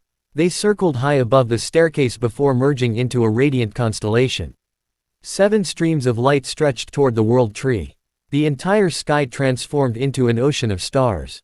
Then, one final light appeared, not silver, not gold, but a brilliant rainbow radiance unlike anything they had seen before. Everyone froze. The keeper's journal trembled. Golden letters slowly formed across its pages. The 8th garden awaits beyond the world tree. Silence filled the air. Victor blinked. Hold on, I thought there were only 7 gardens. Master Orion's face turned pale. There were. Kylam slowly looked toward the glowing horizon. Unless, the forgotten garden has awakened. Far above, the world tree's branches parted. Beyond them, a mysterious floating continent slowly emerged from the clouds. No map had ever recorded its existence. The ancient voice echoed once more. Come. Chapter 95 The Forgotten 8th Garden. The stairway of silver leaves rose higher and higher. Each step shimmered with the blessing of the world tree. Below them, the restored 6th garden glowed beneath the light of its first sunrise in centuries. No one spoke. Every step carried them closer to a place no keeper had seen for ages. Haon walked at the front. His silver hair danced in the gentle breeze as the keeper's journal floated faithfully beside him. Adrian walked shoulder to shoulder with him. Their hands remained intertwined. You've been quiet. Adrian glanced at him. Nervous. Haon smiled faintly. A little. After everything we've seen, I'm wondering what could possibly be waiting beyond the world tree. Adrian chuckled. Whatever it is, we'll face it together. Haon nodded. Together. The world tree's branches parted before them. Its silver leaves glowed like countless stars. As they stepped through the curtain of light, everyone froze. Beyond the branches, an entirely new world unfolded. A floating continent stretched endlessly beneath a radiant sky. Crystal rivers flowed through forests of silver trees. Mountains floated upside down among the clouds. Ancient temples stood untouched by time. Unlike the other gardens, this land pulsed with overwhelming life. No corruption, no crimson vines, only peace. Noah stared with sparkling eyes. It's beautiful, Leon whispered. It feels alive. Lyra slowly lowered her lantern. I've never sensed mana this pure before. Even Master Orion stood speechless. Kylam quietly smiled. So, it truly existed. The Keeper's journal opened by itself. Golden words appeared across its pages. Welcome to the Forgotten Eighth Garden. Victor blinked. I still don't understand. There were only supposed to be 7. Master Orion nodded. According to every surviving record. Yes, but, he looked around. The records were incomplete. A gentle laugh echoed across the valley. Everyone immediately turned. Walking toward them across the flowers was a young woman dressed in flowing robes woven from silver leaves. Her long platinum hair shimmered beneath the sunlight. A glowing crown of branches rested upon her head. Golden eyes reflected the world tree itself. She smiled warmly. I've waited for a very long time. Haon instinctively stepped forward. Who are you? The woman bowed gracefully. I am Arya, the first gardener. Silence followed. Even Kylam looked stunned. The first gardener. She nodded. The one who planted the gardens. The group struggled to process her words. Lyra whispered. You're older than every keeper. Arya smiled playfully. I suppose I am. She looked directly at Haon. The world tree chose well. Haon blinked. It chose me. It always intended to. She gently touched the keeper's journal. The book glowed brilliantly. For the first time, the cover changed. 7 flowers engraved upon it bloomed together. Then, an 8th flower slowly appeared in the center. The journal pulsed with rainbow light. Arya's expression became serious. The 8th garden was hidden. Not because it was lost, but because it was protecting something. Adrian frowned. Protecting what? Arya slowly turned toward the distant horizon. Beyond endless fields, a colossal crystal tower pierced the heavens. Its summit disappeared into the clouds. The world's heart. At that exact moment, the sky suddenly darkened. The world tree trembled. Silver leaves scattered through the air. A deafening roar echoed across every garden. Even the restored 6th garden shook far below. Arya's smile vanished. No, it found us already. High above the crystal tower, a gigantic crack spread across the sky itself. Black lightning poured through the fracture. Something enormous began forcing its way into the world. The keeper's journal trembled violently. Its newest page filled with golden letters. The final calamity has crossed the boundary. The 8th garden can hide no longer. Haon looked toward the broken sky. His violet eyes reflected the approaching darkness. He slowly tightened his grip on Adrian's hand. Then, this is where our final journey truly begins. Chapter 96 The Heart of the World. The heavens continued to fracture. Black lightning crawled across the sky of the 8th garden, leaving glowing scars through the once perfect blue. The gentle breeze stopped. Even the world tree's silver leaves became still. It was as though the entire world held its breath. Haon stood beside Arya, the first gardener, watching the crack spread across the sky. The keeper's journal floated beside him, its pages turning on their own. Adrian quietly stepped closer until their shoulders touched. You've got that look again. Haon blinked. What look? The one you get when you're about to do something reckless. Haon laughed softly. I don't think I can deny it anymore. Adrian smiled. Good, because if you go, I'm going with you. Haon gently squeezed Adrian's hand. I was counting on it. Arya looked toward the towering crystal spire at the center of the 8th garden. The world's heart is awakening. Everyone followed her gaze. The colossal crystal tower shimmered with rainbow-colored light, sending waves of life throughout every garden. Master Orion whispered in awe. So that is the source of every garden. Kylam nodded slowly. The place every keeper was meant to reach. The keeper's journal glowed brightly. Golden words appeared. The heart of the world awaits its keeper. Only the chosen may enter. Victor frowned. Only Haon. Arya shook her head. The journal recognizes more than one kind of strength. It recognizes bonds. She smiled gently. The keeper never walks alone. The glowing staircase widened, becoming broad enough for everyone. Noah grinned. I knew it. Leon laughed. It wouldn't be a real journey if we got separated now. Together, they crossed the fields of silver flowers toward the crystal spire. As they walked, countless tiny spirits emerged from the flowers. Some resembled glowing butterflies. Others looked like miniature foxes, birds, and deer made entirely of light. They circled around Haon, chirping happily. Lyra smiled. The garden spirits. They're welcoming us. Luna barked excitedly, chasing the playful spirits through the flowers, making everyone laugh. For a precious moment, the weight of the coming battle faded. At the base of the crystal tower stood an enormous doorway formed from living crystal roots. There were no handles, no locks, only 7 empty flower-shaped carvings surrounding a single larger bloom at the center. The keeper's journal floated forward. The 7 heart seeds left the pages one by one. Each settled into a matching carving. Blue, green, gold, crimson, violet, silver, white. The final central bloom remained empty. A deep voice echoed from within the tower. The 8th bloom has yet to awaken. The doorway did not open. Instead, the crystal roots slowly formed the image of a young child. Barefoot, dressed in simple white robes. Their eyes shimmered with every color imaginable. The child smiled gently. I've been waiting. Haon stepped forward. Who are you? The child placed a hand over their heart. I am the heart of the world. Everyone stood speechless. The child looked no older than 10. Yet the warmth in their eyes carried the weight of countless ages. They approached Haon without fear. You've restored hope. You've reunited a fallen keeper. You've brought dawn back to a forgotten garden. The child smiled brightly. But your greatest trial hasn't begun. Without warning, the crack across the heavens split completely open. A deafening roar echoed across every garden. The sky shattered like glass. From the darkness beyond, a gigantic claw emerged. It was larger than mountains. Covered in obsidian scales streaked with crimson light. Its presence alone caused the floating islands to tremble. The cheerful spirits fled in terror. The world tree groaned. Arya's face turned pale. It's here. The child looked upward sadly. The one beyond worlds has found the heart. The keeper's journal burst with brilliant light. A new message appeared. The final calamity has arrived. Protect the heart of the world. Haon stepped in front of the child without hesitation. Adrian drew his sword and stood beside him. One by one, the others formed a protective circle around the heart. No one retreated. No one hesitated. Far above them, a colossal golden eye slowly opened within the darkness beyond the broken sky. It looked directly at Haon and smiled. Chapter 97 The Oath Before the Final Battle. The 8th garden fell into silence. Only moments ago, it had been filled with the songs of crystal birds and the laughter of tiny garden spirits. Now, every living creature had disappeared. The cheerful butterflies of light hid among the silver flowers.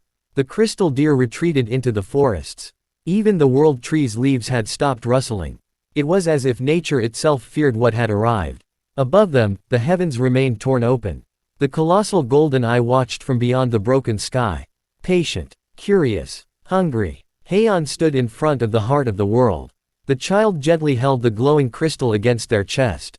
Despite the terrifying pressure filling the garden, the child smiled calmly. You're afraid. Haon looked down before giving a small laugh. I am. The child tilted their head. But you're still standing. Haon nodded. I've learned something. He glanced at the people surrounding him. Courage isn't the absence of fear. It's deciding someone else is worth protecting. The child smiled warmly. You're exactly like the first gardener. Arya chuckled softly. I think. He's kinder than I ever was. The ground trembled. The crack across the heavens widened. Another enormous claw emerged from the darkness beyond reality. This one was even larger than the first. It slowly gripped the edge of the broken sky. The sound of cracking space echoed across every garden. Master Orion's expression darkened. It is trying to force its entire body into our world. Kylam clenched his fists. If it succeeds, there won't be a world left to protect. The keeper's journal floated higher. The 7 awakened heart seeds revolved around Haon like a miniature galaxy. The 8th bloom remained only a faint outline of rainbow light. The pages glowed. The keeper has reached the final sanctuary. The eighth bloom shall awaken only through a united heart. Victor scratched his head. A united heart. I hate riddles. Miro adjusted his glasses. It probably means no single person can awaken it. Lyra nodded thoughtfully. The gardens have always answered emotions. Perhaps. The last bloom answers everyone together. Noah slowly approached Haon. He smiled sheepishly. Can I ask something? Haon nodded. Of course. If this battle becomes dangerous, promise you won't sacrifice yourself. The question caught everyone off guard. Leon lowered his gaze. Victor looked away. Even Adrian became unusually quiet. Haon looked from one familiar face to another. These weren't merely companions anymore. They were family. He smiled gently. I promise. I won't throw my life away. Adrian looked at him carefully. Really? Haon laughed. I'm serious. I finally have too many reasons to come home. Without warning, Adrian stepped closer. Before anyone could react, he wrapped both arms around Haon. The silver-haired Omega blinked in surprise. Adrian, I don't care who's watching. Adrian rested his forehead against Haon's. I just wanted to make sure that you're really here. Haon's cheeks turned pink. I'm not going anywhere. You'd better not. The embrace lingered for a quiet moment. Victor dramatically covered Noah's eyes. Children shouldn't witness this. Noah laughed. I'm pretty sure we're the same age. Leon smiled helplessly. They're impossible. Even Arya giggled. It's nice. In times like these, people should remember why they're fighting. Luna bounded between Haon and Adrian, barking happily. She nudged Haon's hand with her nose until he laughed and scratched behind her ears. You want attention too. Luna barked proudly. The tension melted for a brief, precious moment. Even Master Orion smiled. This is the hope the gardens wished to protect. Later that evening, the group gathered beneath the radiant world tree. Crystal lanterns floated through the branches like tiny stars. For the first time in many days, they shared a peaceful meal. Noah enthusiastically handed everyone fresh bread baked from the eighth garden's enchanted wheat. Leon brewed fragrant tea from silver blossoms. Victor insisted his roasted vegetables were better than Noah's bread. They absolutely are. They absolutely aren't. Soon the argument spread around the table. Miro quietly corrected Victor's cooking techniques. Lyra laughed so hard she nearly dropped her cup. Even Kylam found himself smiling. I had forgotten what eating with friends felt like. Arya looked around the table. This is why the gardens exist. Not for power, not for miracles, but for moments like this. As the meal ended, the world tree suddenly shimmered. Every silver leaf began glowing. One by one, thousands of garden spirits emerged from the branches. They floated toward Haon. Each spirit gently touched the keeper's journal before disappearing into its pages. The journal burst into rainbow light. The faint outline of the eighth bloom grew brighter. Not complete, but closer than ever. The heart of the world looked upward. It heard them. It heard everyone's wish. Suddenly, the peaceful night shattered. Boom! The heavens split apart with a deafening roar. The gigantic claw tore open the sky completely. From beyond the breach, an immense obsidian head slowly emerged. Its countless golden eyes opened one after another. The final calamity had begun crossing into the world. Its voice echoed across every garden. Little keeper, show me whether hope is truly stronger than eternity. The world tree shook violently. The keeper's journal flew into Haon's hands. A final message appeared. Tomorrow, the battle for every garden begins. Haon looked at Adrian. Adrian smiled and extended his hand. Without hesitation, Haon took it. Neither of them needed to say another word. Together, they turned to face the approaching darkness. Chapter 98 When Every Garden Answered. The roar of the final calamity echoed through the heavens. The sky itself trembled as the colossal creature continued forcing its way through the shattered boundary between worlds. Its countless golden eyes glowed like dying suns. Each blink sent waves of despair across the eighth garden. The silver leaves of the world tree withered wherever its shadow touched. Even the garden spirits hid beneath the roots, trembling. Haon stepped forward. His silver hair swayed gently in the storm. The keeper's journal floated beside him, its pages glowing with rainbow-colored light. Behind him stood Adrian. Without saying a word, Adrian rested one hand on Haon's shoulder. You don't have to carry this alone. Haon smiled. I know. You've reminded me of that every step of the journey. Adrian's expression softened. And I'll keep reminding you. Even after this is over. Haon chuckled quietly. That's a promise. Around them, everyone gathered. Victor spun his spear onto his shoulder. So, who's ready to punch the end of the world? Miro sighed. You always simplify everything. Victor grinned. It works. Noah laughed. I think he's right this time. Leon nodded confidently. If we're fighting, we fight together. Lyra lifted the lantern of starlight. Its golden flame burned brighter than ever before. The gardens haven't abandoned us. They're waiting. The heart of the world stepped beside Haon. Though appearing as a young child, their voice carried ancient wisdom. Keeper, the gardens are listening, but they need one final answer. Haon looked down. What answer? The child gently placed a hand over Haon's chest. What is the garden you wish to protect most?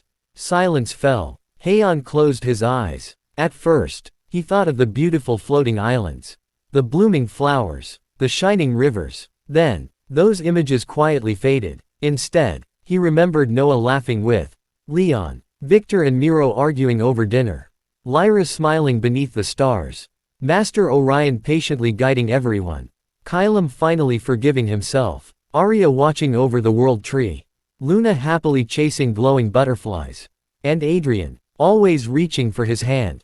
Haon slowly opened his eyes. His answer came without hesitation. The people. The gardens matter because they're home. And home is where the people I love are. So, I'll protect all of them. The heart of the world smiled. Correct. At that instant, the keeper's journal burst into radiant rainbow light. The outline of the eighth bloom blossomed completely. The final heart seed awakened. 8 brilliant blossoms revolved around Haon, each shining with the light of a restored garden. A warm breeze swept across the world. The withered leaves of the world tree turned silver once more. The garden spirits emerged from hiding, surrounding the keeper in joyful circles. Far away, the first garden responded. Ancient flowers bloomed across forgotten valleys. The second garden's crystal lakes shimmered. The third garden's winds carried songs once lost to time. The fourth garden's forests awakened. The fifth garden's eternal blossoms glowed beneath the evening sky. The sixth garden's first sunrise grew brighter. The seventh garden answered with a chorus of stars. Finally, the eighth garden joined them. 8 pillars of light shot into the heavens. The skies across every garden became one. The final calamity roared. Its enormous body finally emerged from the broken heavens. It towered above mountains. Its wings stretched across the horizon. Its obsidian scales swallowed light itself. Countless golden eyes opened across its body. It looked down upon the tiny figures below. So, all the gardens have chosen their keeper. Its voice shook reality. But hope always dies. Haon stepped forward alone. Adrian reached for him. Haon gently squeezed Adrian's hand before letting go. I'll only be a few steps ahead. Adrian smiled. I know. And I'll be right behind you. The others followed. Not behind Haon. Beside him, 8 rays of light formed beneath their feet. The world tree's branches spread across the heavens like protective arms. The heart of the world raised both hands. The gardens have chosen. The final battle may now begin. The final calamity lowered its massive head. Its countless eyes narrowed. Then, for the first time, it smiled. The keeper's journal revealed one final message before the battle. Hope is strongest when it is shared. The 8 heart seeds blazed like stars. Haon raised his hand. His companions answered without hesitation. Together, they charged toward the impossible. Chapter 99 The Battle Beyond Fate. The moment Haon and his companions charged forward, time itself seemed to pause. The 8 awakened heart seeds circled around Haon in a radiant constellation, each blooming with the light of a restored garden. Their combined brilliance spread across the 8th garden, pushing back the endless darkness that had swallowed the sky.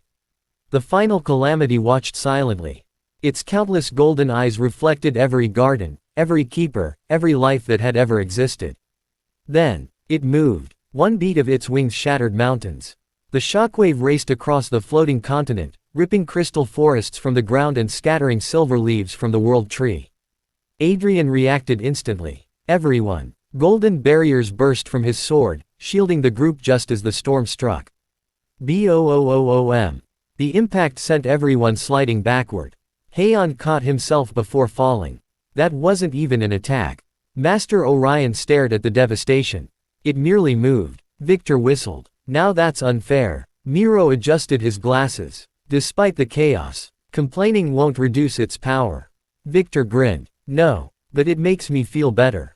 Even Haon laughed. For a single heartbeat, the fear loosened its grip. The heart of the world raised both hands. The final calamity exists beyond creation. It cannot be defeated by strength alone. Kylam frowned. Then how did the first gardener stop it?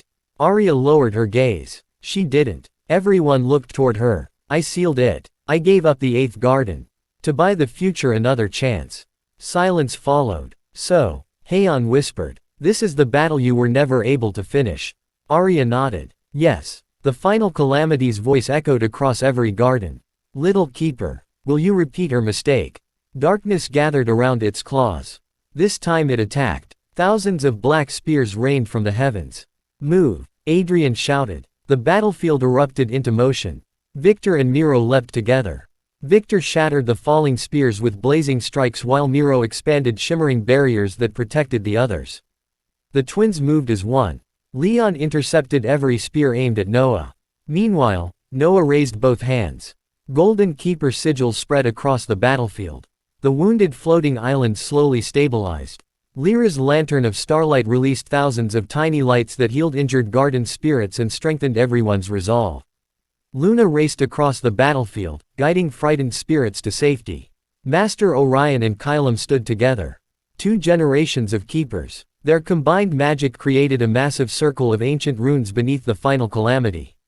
For the first time, the creature hesitated. Haon looked around. No one was fighting alone. No one had been left behind. The 8th bloom pulsed warmly inside the keeper's journal. The words from earlier echoed in his heart. Hope is strongest when it is shared. He smiled. I understand now. Adrian stepped beside him. You figured something out. Haon nodded. The final calamity isn't attacking us. It wants us to lose faith in each other. Adrian smiled. Then it's already lost. Without warning, he gently kissed Haon's forehead. For luck. Haon's face instantly turned bright red. In the middle of a battle. Adrian shrugged. I've been waiting all day. Victor nearly dropped his weapon. Seriously. Noah burst into laughter. Leon covered his face, laughing with him. Even Arya smiled. The world may be ending. But love certainly isn't. The final calamity roared. Its voice carried genuine anger. The darkness surrounding it became unstable. The countless golden eyes flickered. The heart of the world smiled. It worked. It cannot understand bonds. The 8 heart seeds suddenly left the keeper's journal. Instead of circling Haon, each seed flew towards someone else. The first garden bloomed above Adrian. The second above Noah. The third above Leon. The fourth above Victor. The 5th above Miro. The 6th above Lyra. The 7th above Kylam. The 8th remained with Haon. Master Orion watched in amazement. The gardens have chosen all of them. Rainbow-colored threads connected every heart seed. Together they formed a magnificent flower stretching across the heavens. The world tree responded. Its branches illuminated every garden simultaneously. The final calamity looked upward. For the first time, its countless eyes widened. Impossible. The keeper's journal opened to its final page. Golden letters slowly appeared. One keeper restored the gardens. Many hearts will save the world. Haon raised his hand. Rainbow light gathered around his fingertips. Behind him, every one of his companions stood ready. The final calamity lowered its enormous head. The ultimate clash was about to begin. Chapter 100 The Keeper's Answer. The final calamity descended. Its immense wings eclipsed the dawn, casting the 8th garden into twilight once more. Every beat of its wings sent violent waves through the air, uprooting ancient trees and shaking the floating continent beneath their feet. Yet no one fled. Haon stood at the front.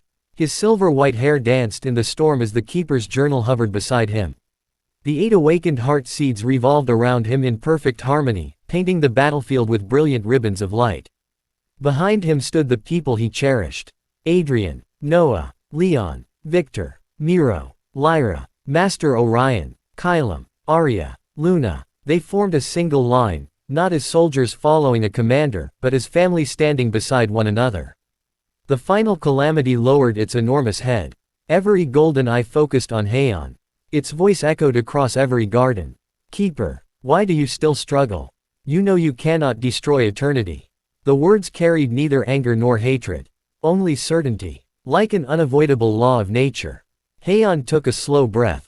You're right. Everyone looked at him. Even Adrian blinked. Haon smiled. I can't destroy eternity. I can't erase sorrow. I can't stop people from losing those they love. The final calamity remained silent. But, Haon continued, I don't have to. He slowly raised the keeper's journal. I only have to make sure. They're never alone when those moments come. Silence filled the battlefield. The garden spirits gathered around him. The world tree shimmered. Even the wind seemed to stop and listen. The heart of the world smiled. That is the answer. The 8 heart seeds erupted into dazzling light. Instead of becoming weapons, they transformed into 8 magnificent flowers. Each blossom floated toward one of Haon's companions. The first bloomed beside Adrian.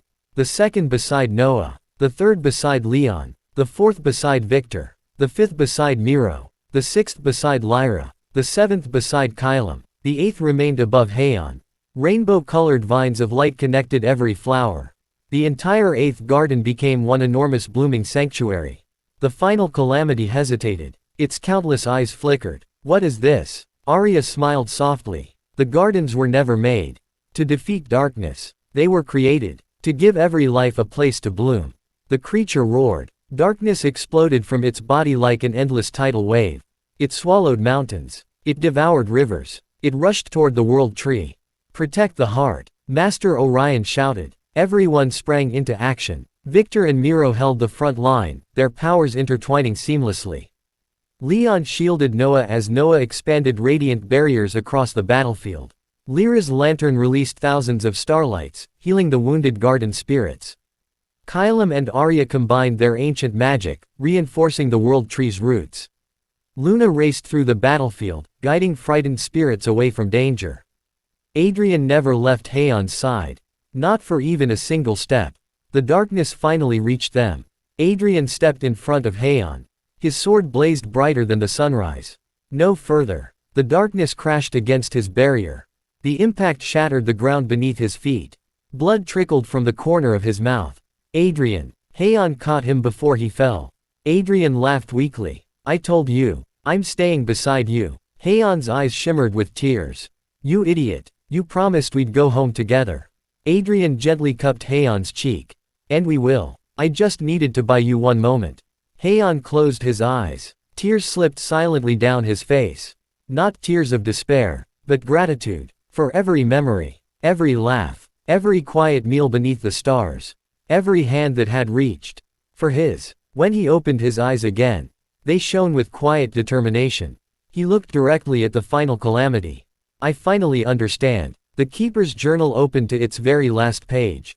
No words appeared, only a blank sheet. Haon smiled softly. So the ending was always meant to be written by us.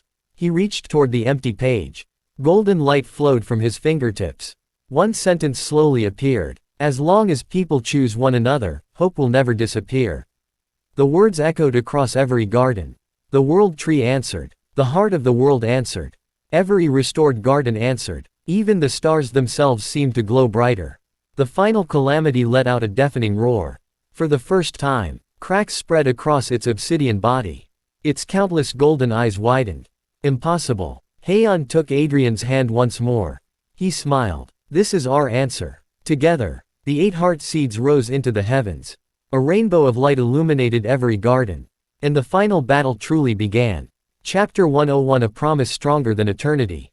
The heavens burned. Rainbow light from the 8 awakened heart seeds collided against the endless darkness pouring from the final calamity. Every impact shook the 8th garden, sending waves across crystal lakes and making the floating mountains tremble. The world tree spread its colossal branches over the battlefield like a guardian shielding every garden beneath its canopy. Yet even it groaned under the pressure. Haon stood at the center of the radiant battlefield. The keeper's journal floated before him, every page glowing with brilliant golden letters. Behind him stood Adrian, sword raised. Around them, their companions held the defensive line. No one fought for glory. They fought for one another. The final calamity lowered its massive head.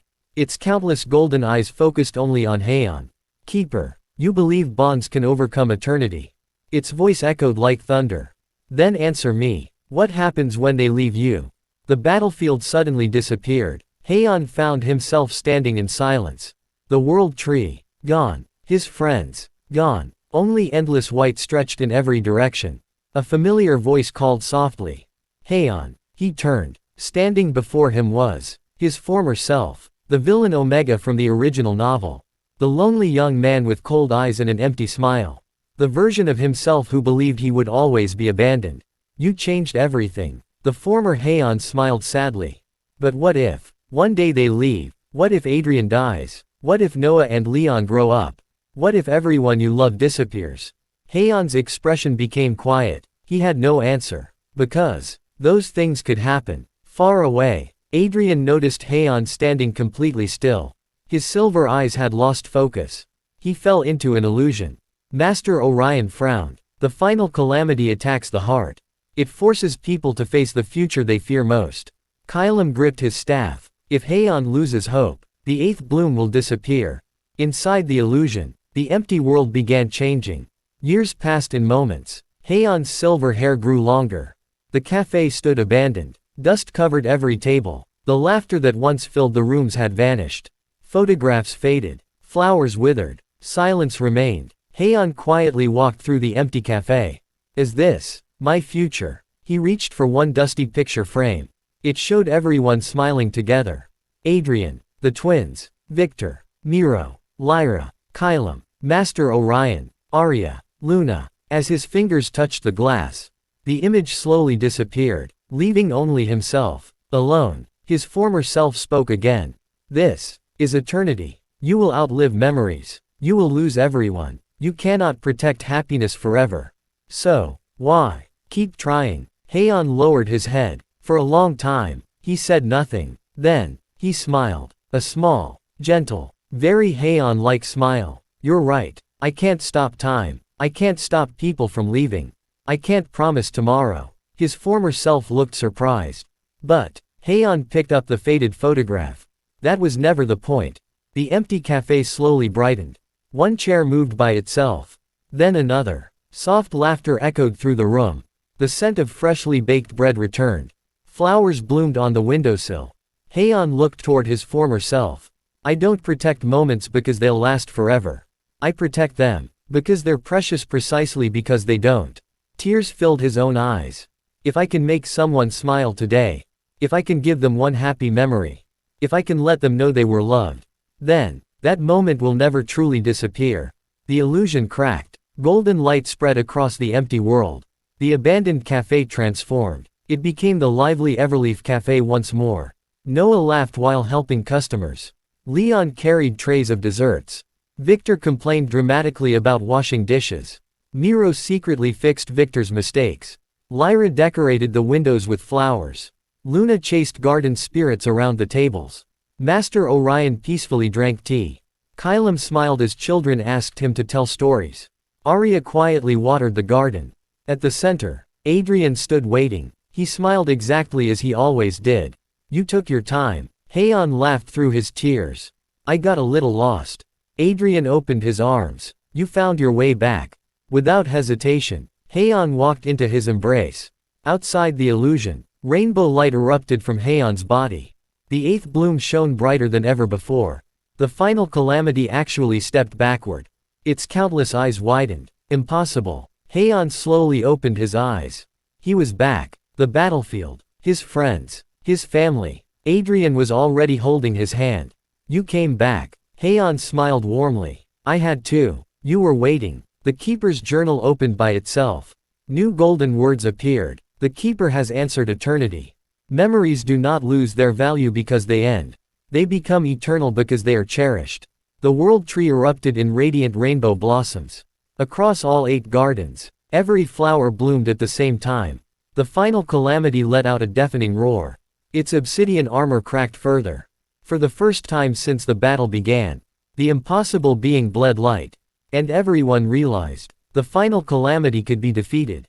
Chapter 102 The Bloom That Reached Eternity. The crack in the final calamity's obsidian armor widened. Golden light poured from the fractures instead of blood, illuminating the battlefield with an ancient radiance. For the first time since it had crossed into the gardens, the impossible being cried out in pain. Its roar shook every world connected to the world tree. Across the first garden, flowers bent toward the sky. In the second garden, frozen lakes melted into crystal streams. The third garden's endless winds carried songs once forgotten. The fourth garden's forests awakened with emerald light. The fifth garden bloomed brighter than ever before.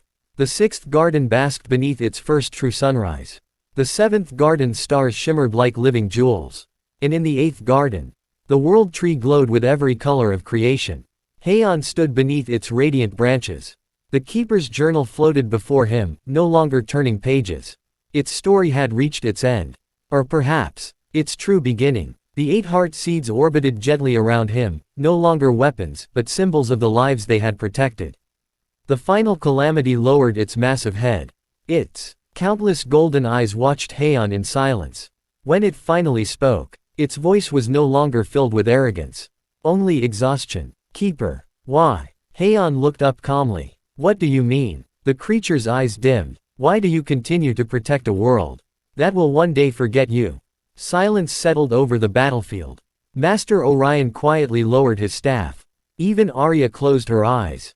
It was a question every keeper had once asked themselves. Haon smiled gently. I don't need the world to remember me. He looked toward his companions. I only hope the people I love can keep smiling. Adrian stepped beside him. And what if they remember you anyway? Haon laughed. Then, I'll be grateful. The final calamity remained silent. Its countless eyes slowly closed. As if remembering something buried beneath endless ages. Its voice trembled. Once protected a world too. Everyone froze. Arya looked up sharply. What? The creature's body continued to crack. Long ago, before it became the final calamity, it had been the first guardian of another universe. A keeper. One who had failed. Unable to save its people, it had watched its world disappear into nothingness. Left alone for countless ages. Hope had become despair. Love had become obsession. Protection had become destruction. Master Orion whispered. It wasn't born a monster. The heart of the world nodded sadly. It forgot why it began protecting others. Haon slowly walked forward. Everyone watched in alarm. Adrian caught his wrist. Haon. It could still attack. Haon looked at him with a reassuring smile. I know. But someone once reached out to me. He gently squeezed Adrian's hand before letting go. And because of that, I can't ignore someone who's still hurting. Haon walked alone until he stood before the colossal being. Compared to it, he was smaller than a single flower petal. Yet he never looked away. He slowly raised his hand. You've been alone. For a very long time. The final calamity trembled. No. It whispered. Don't. If you pity me, I'll break again. Haon's expression softened. I don't pity you. I understand you. Without fear, he placed his hand against one of the creature's cracked scales. Warm rainbow light spread from his fingertips. The 8 heart seeds circled around them. The world tree showered silver blossoms over the battlefield. The keeper's journal opened one final time. Instead of words, a single blank page appeared. Haon smiled. So, there's still room for one more story. Golden letters slowly formed. No heart is beyond saving. The words echoed across every garden. The final calamity's body shook violently. Cracks spread everywhere. Not from destruction, from release. One by one, the countless golden eyes closed peacefully. The darkness surrounding its body dissolved into thousands of glowing petals. Its terrifying roar faded into a quiet sigh. For the first time in countless ages, it smiled. A gentle smile. Almost human. Thank you. Its enormous form dissolved into countless lights. Instead of falling, the lights rose toward the world tree. Joining the stars above, the storm disappeared. The broken heavens healed. Warm sunlight filled the 8th garden. The garden spirits emerged joyfully from every corner. The world tree bloomed from root to crown. Rainbow blossoms drifted across all 8 gardens. Adrian quietly walked to Haon. Without saying a word, he wrapped his arms around him. Haon leaned against him, exhausted. It finally ended. Adrian smiled. No. He gently kissed Haon's forehead. It finally begins. The keeper's journal glowed softly. Its cover transformed once more. The title upon it changed forever. The Keeper's Chronicle. Below it, one final message appeared. Every ending is simply the beginning of another peaceful tomorrow. Far above, the stars shone brighter than they ever had before. And somewhere beyond them, a new flower quietly bloomed. Chapter 103 A Peaceful Tomorrow. The eighth garden was quiet. For the first time in countless ages. There was no roar of monsters. No trembling earth. No shadow covering the heavens. Only the gentle rustling of the world tree. Silver blossoms drifted lazily through the warm breeze, covering the restored garden in a blanket of shimmering petals. The battle was over. Hope had won. Haon slowly opened his eyes. The first thing he saw was sunlight filtering through silver leaves. The second was Adrian. The black-haired alpha sat beside him, still holding his hand. His golden eyes were filled with relief. "You're awake." Haon smiled sleepily. "I guess I slept for a while." "A week." "What?" Adrian laughed. "You scared everyone." Haon blinked. "A week. I was beginning to think you'd sleep through our victory celebration." The door to the room burst open. "No fair." Noah rushed inside first. "You finally woke up." Leon followed, trying, and failing, to pull Noah back. "I told you to knock." Before Leon could finish, Victor strolled in carrying a basket overflowing with fruit. "I won the betting pool." Miro sighed behind him. "You shouldn't have started one in the first place." Victor shrugged. It kept everyone entertained. Lyra entered with fresh flowers, placing them gently on the windowsill. Master Orion smiled warmly from the doorway. Kylam stood beside him, looking more relaxed than anyone had ever seen him. Even Arya stepped inside carrying a tray of freshly brewed tea. Luna bounded across the room and jumped straight onto Haon's lap, wagging her tail furiously. The room erupted into laughter. Haon looked around at everyone. "You're all here." Adrian squeezed his hand. "Of course we are. Where else would we be?" A few days later, the eighth garden held its first festival in thousands of years. Bridges of crystal flowers connected floating islands. Children chased garden spirits through blooming fields. Music echoed beneath the branches of the world tree. Every garden had sent visitors.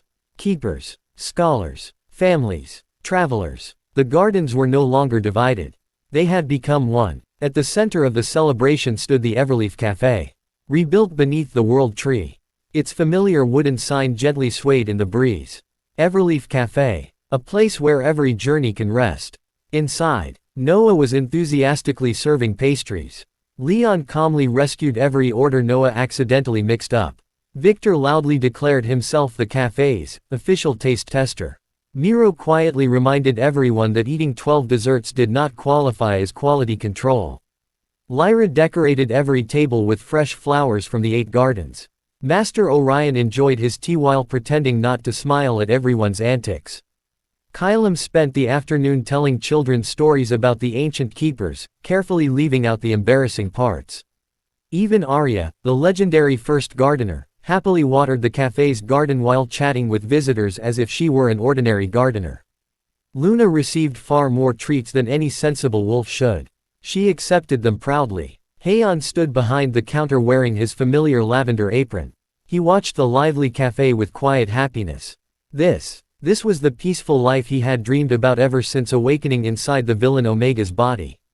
Not power. Not glory. Not destiny. Just this. "You look happy." Adrian walked over carrying 2 cups of tea.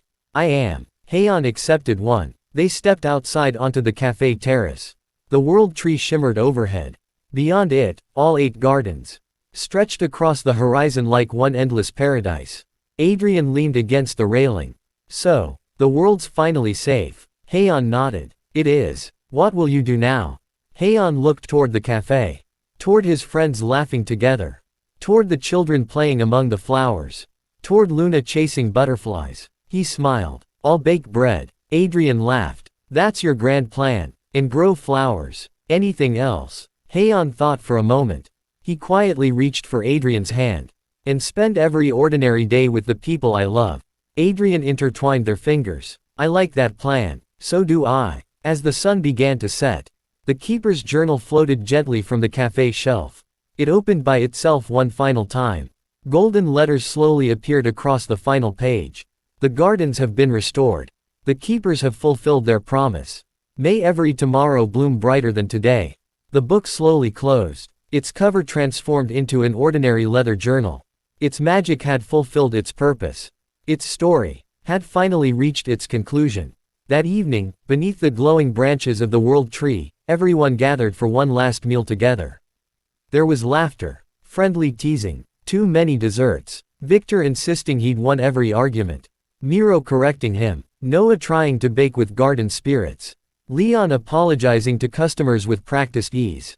Lyra humming happily while arranging flowers. Master Orion and Kylam discussing how to guide the next generation of keepers. Arya smiling quietly as she watched them all. Luna asleep beneath the table after eating far too much. And at the center of it all, Haon and Adrian sat side by side.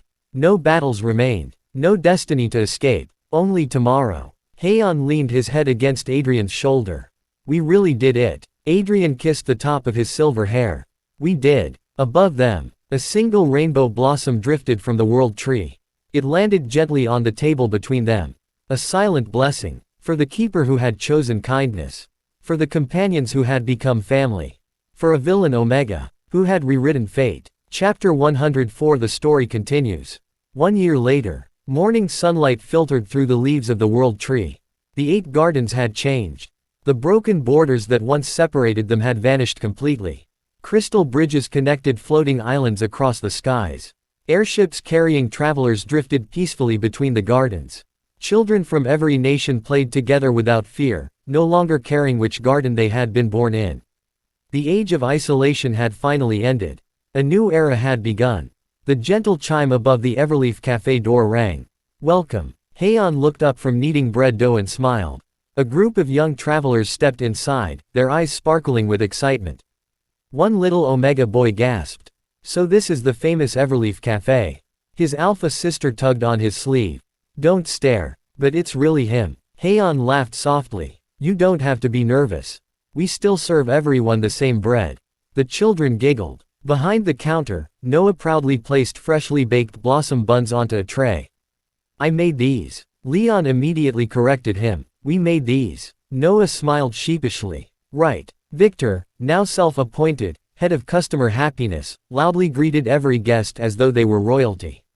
Miro quietly updated the cafe's inventory while pretending not to hear Victor's dramatic speeches. Lyra arranged colorful flowers on each table. Luna wandered from guest to guest, happily accepting endless head pats. The cafe was as lively as ever.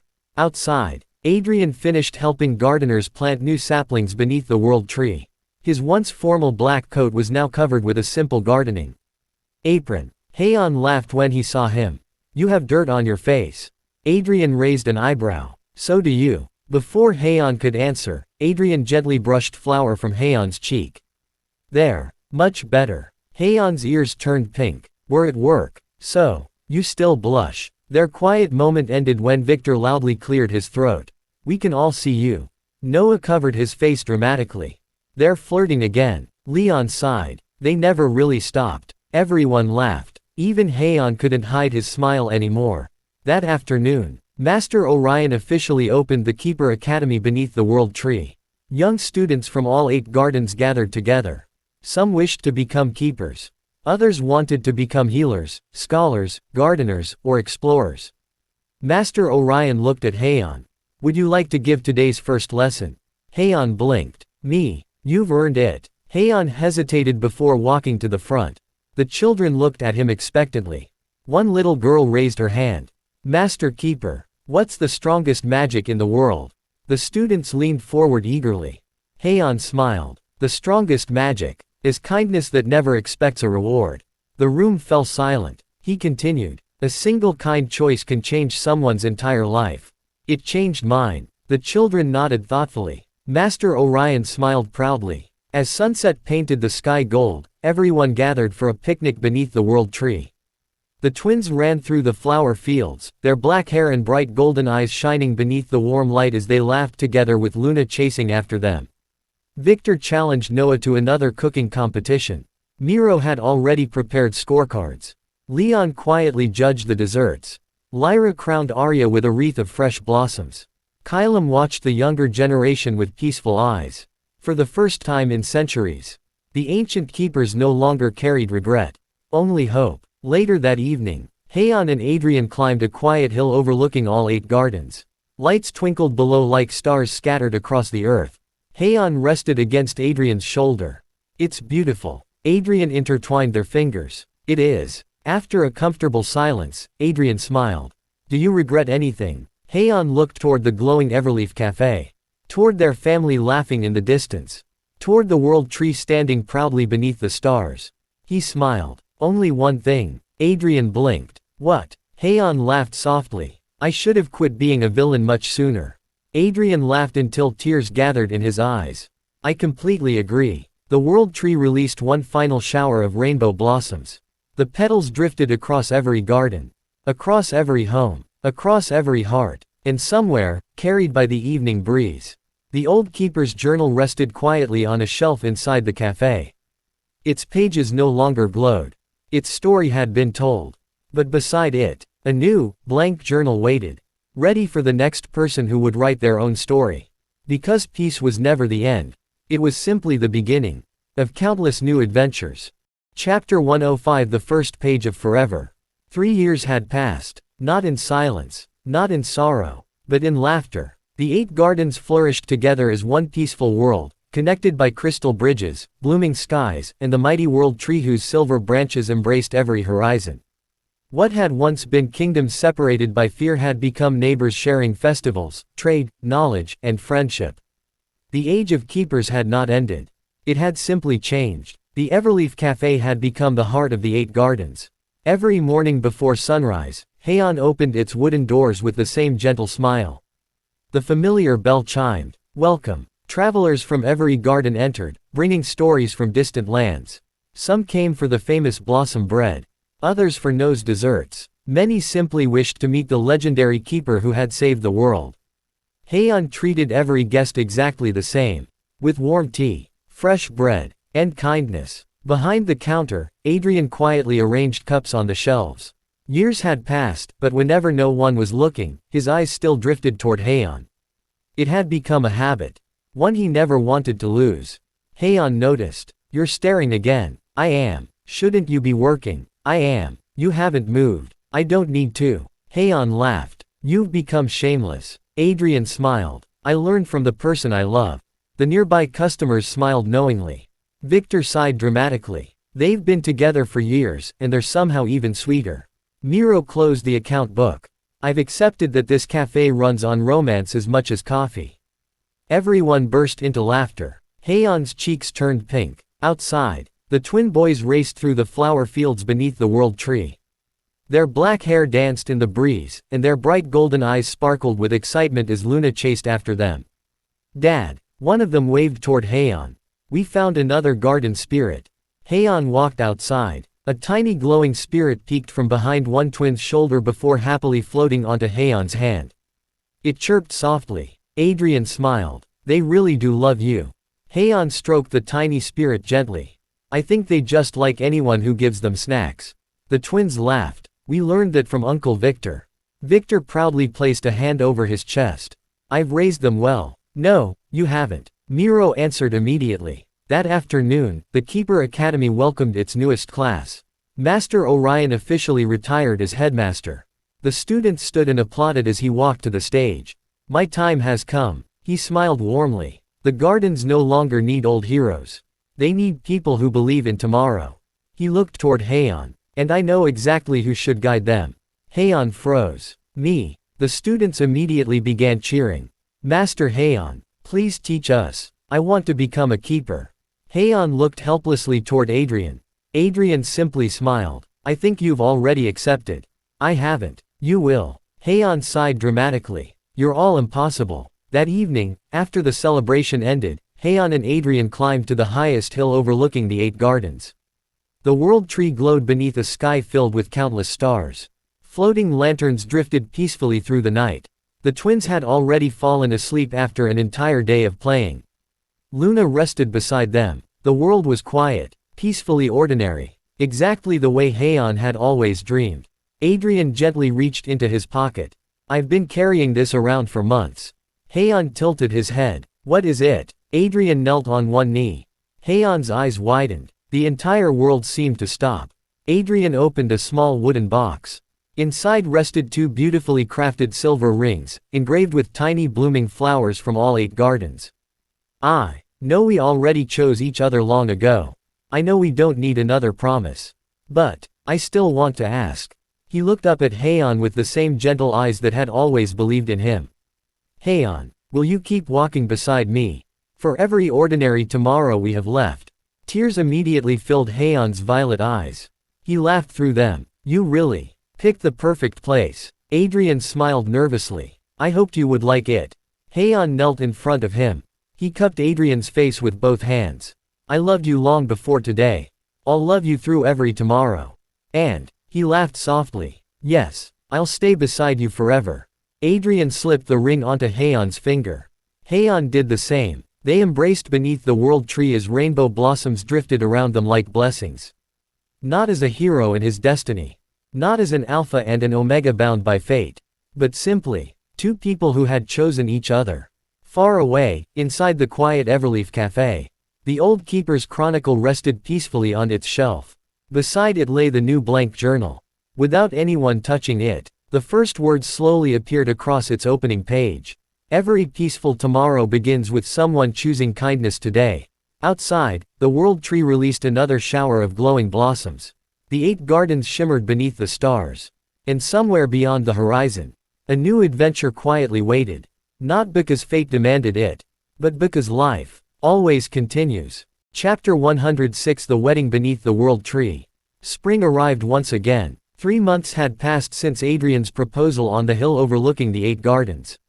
Somehow, planning the wedding had proven far more difficult than defeating the final calamity. Inside the Everleaf Cafe, Haon stared at a mountain of invitation cards. Why are there so many? Noah proudly raised another stack. Because every garden wants to come. Victor grinned. And because you accidentally became the most beloved keeper in history. I didn't accidentally become anything.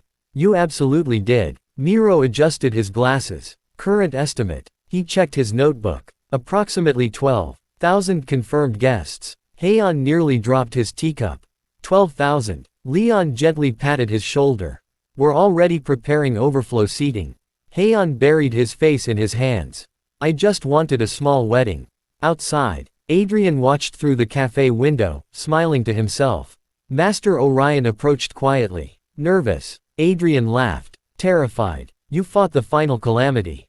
I know. This is scarier. Master Orion chuckled. Good. It means it matters. The day before the ceremony, the 8 gardens transformed. Crystal bridges were decorated with fresh blossoms. Floating lanterns drifted through the skies. Children gathered petals from every garden to create one enormous flower path leading toward the world tree. Garden spirits happily helped decorate, weaving glowing vines through every branch. Even the world tree itself seemed brighter than usual. Silver blossoms fell like gentle snow. At sunrise, the wedding day arrived. Soft music echoed throughout the 8th garden. Thousands of guests filled the great meadow beneath the world tree. People from every garden stood together. Former enemies, old friends, new families. Everyone had come to witness the beginning of another beautiful story. Back inside the cafe, Haon stood before a mirror. He wore elegant white ceremonial robes embroidered with silver blossoms representing all 8 gardens. His silver white hair had been neatly tied with a ribbon woven from world tree silk. He looked nothing like the lonely villain Omega who had awakened in this world years ago. Lyra adjusted the last flower pin to his collar. There, you look perfect. Haon smiled nervously. My hands won't stop shaking. Noah hugged him tightly. That's because you're happy. Victor dramatically wiped fake tears. Our little keeper grew up. You are absolutely not old enough to say that. Miro quietly handed Haon a handkerchief. You'll probably need this. Thanks. On the opposite side of the garden, Adrian stood waiting beneath the world tree. His formal black attire was embroidered with golden vines and tiny blooming flowers. For perhaps the first time in his life, the usually calm alpha looked genuinely nervous. Kylam smiled. You keep checking the path. I know. You've checked it 23 times.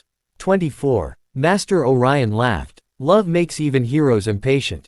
The music changed. Everyone stood. A shower of rainbow blossoms drifted gently from the world tree. The flower path glowed softly. Haon appeared. The entire meadow fell silent.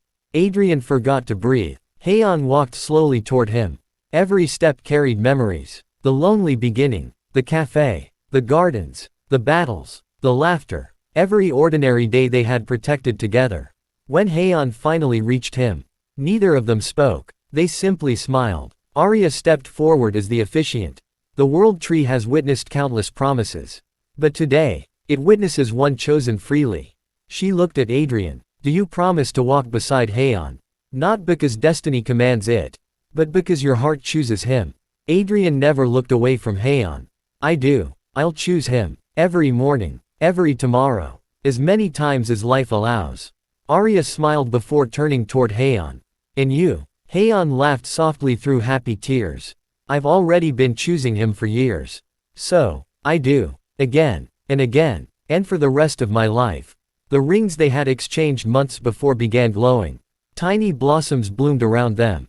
The world tree's roots shimmered with rainbow light. Garden spirits circled happily overhead. Even the sky seemed brighter. Arya raised her hands. Then before every garden, before every life connected by this tree, I declare you lifelong partners. You may. She smiled knowingly. Kiss. Before she could finish, Adrian gently cupped Haon's face. Their kiss was soft, tender, filled with every ordinary tomorrow they had fought to protect. The crowd erupted into cheers. Flower petals filled the sky. Noah cried openly. Leon held his hand while smiling through his own tears. Victor hugged Miro so tightly that Miro protested, though not very convincingly. Lyra laughed while wiping her eyes. Master Orion and Kylam exchanged proud smiles. Luna barked excitedly, chasing garden spirits through the falling blossoms. That evening, the greatest celebration in the history of the 8 gardens began.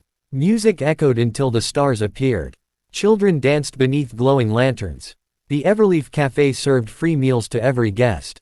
Victor challenged anyone willing to dance. Noah accidentally started a pie-eating contest. Leon somehow kept everything organized. Haon and Adrian spent the evening laughing, greeting friends, and dancing beneath the world tree. Late into the night, when the celebration had finally grown quiet, the two of them stood alone beneath the silver branches. Haon rested his head against Adrian's shoulder. We really made it. Adrian kissed his forehead. We did. No more running from fate. No. No more battles. I hope not. Haon smiled. Then let's spend the rest of our lives protecting something much more important. Adrian intertwined their fingers. Our peaceful ordinary days. Above them, the world tree released one final shower of rainbow blossoms. And somewhere within its ancient branches, the Keeper's Chronicle quietly added one final line to its last page. The greatest miracle was never saving the world. It was finding someone to share every tomorrow with. Chapter 107 Our Ever After. A gentle rain fell over the 8 gardens. Not a storm. Not a disaster. Just a soft spring rain that nourished flowers, filled rivers, and left tiny droplets sparkling on every leaf beneath the world tree. Inside the Everleaf Cafe, the familiar aroma of freshly baked bread drifted through the warm air. Haon hummed quietly as he pulled a tray of blossom bread from the oven. It's ready. Almost immediately, 2 small voices shouted from the dining room. Dad, we're hungry. Haon laughed. I had a feeling you'd say that. The twins raced into the kitchen. Their black hair was slightly messy from running through the gardens, and their golden eyes shone with excitement. Luna followed close behind, wagging her tail hopefully. You too? Haon asked with a smile. Luna barked once. I should have known. Haon broke a warm roll in half, handing small pieces to the twins and one to Luna. The twins beamed. The best bread in the world. Haon pretended to think. I wonder who baked it. The boys giggled. You did. A pair of arms gently wrapped around Haon's waist from behind. You forgot someone. Haon smiled without turning around. I didn't. Adrian rested his chin on Haon's shoulder. Good. Because I was hoping for breakfast too. Haon tore another warm roll in half and held it up. Adrian took a bite directly from Haon's hand. The twins looked at each other.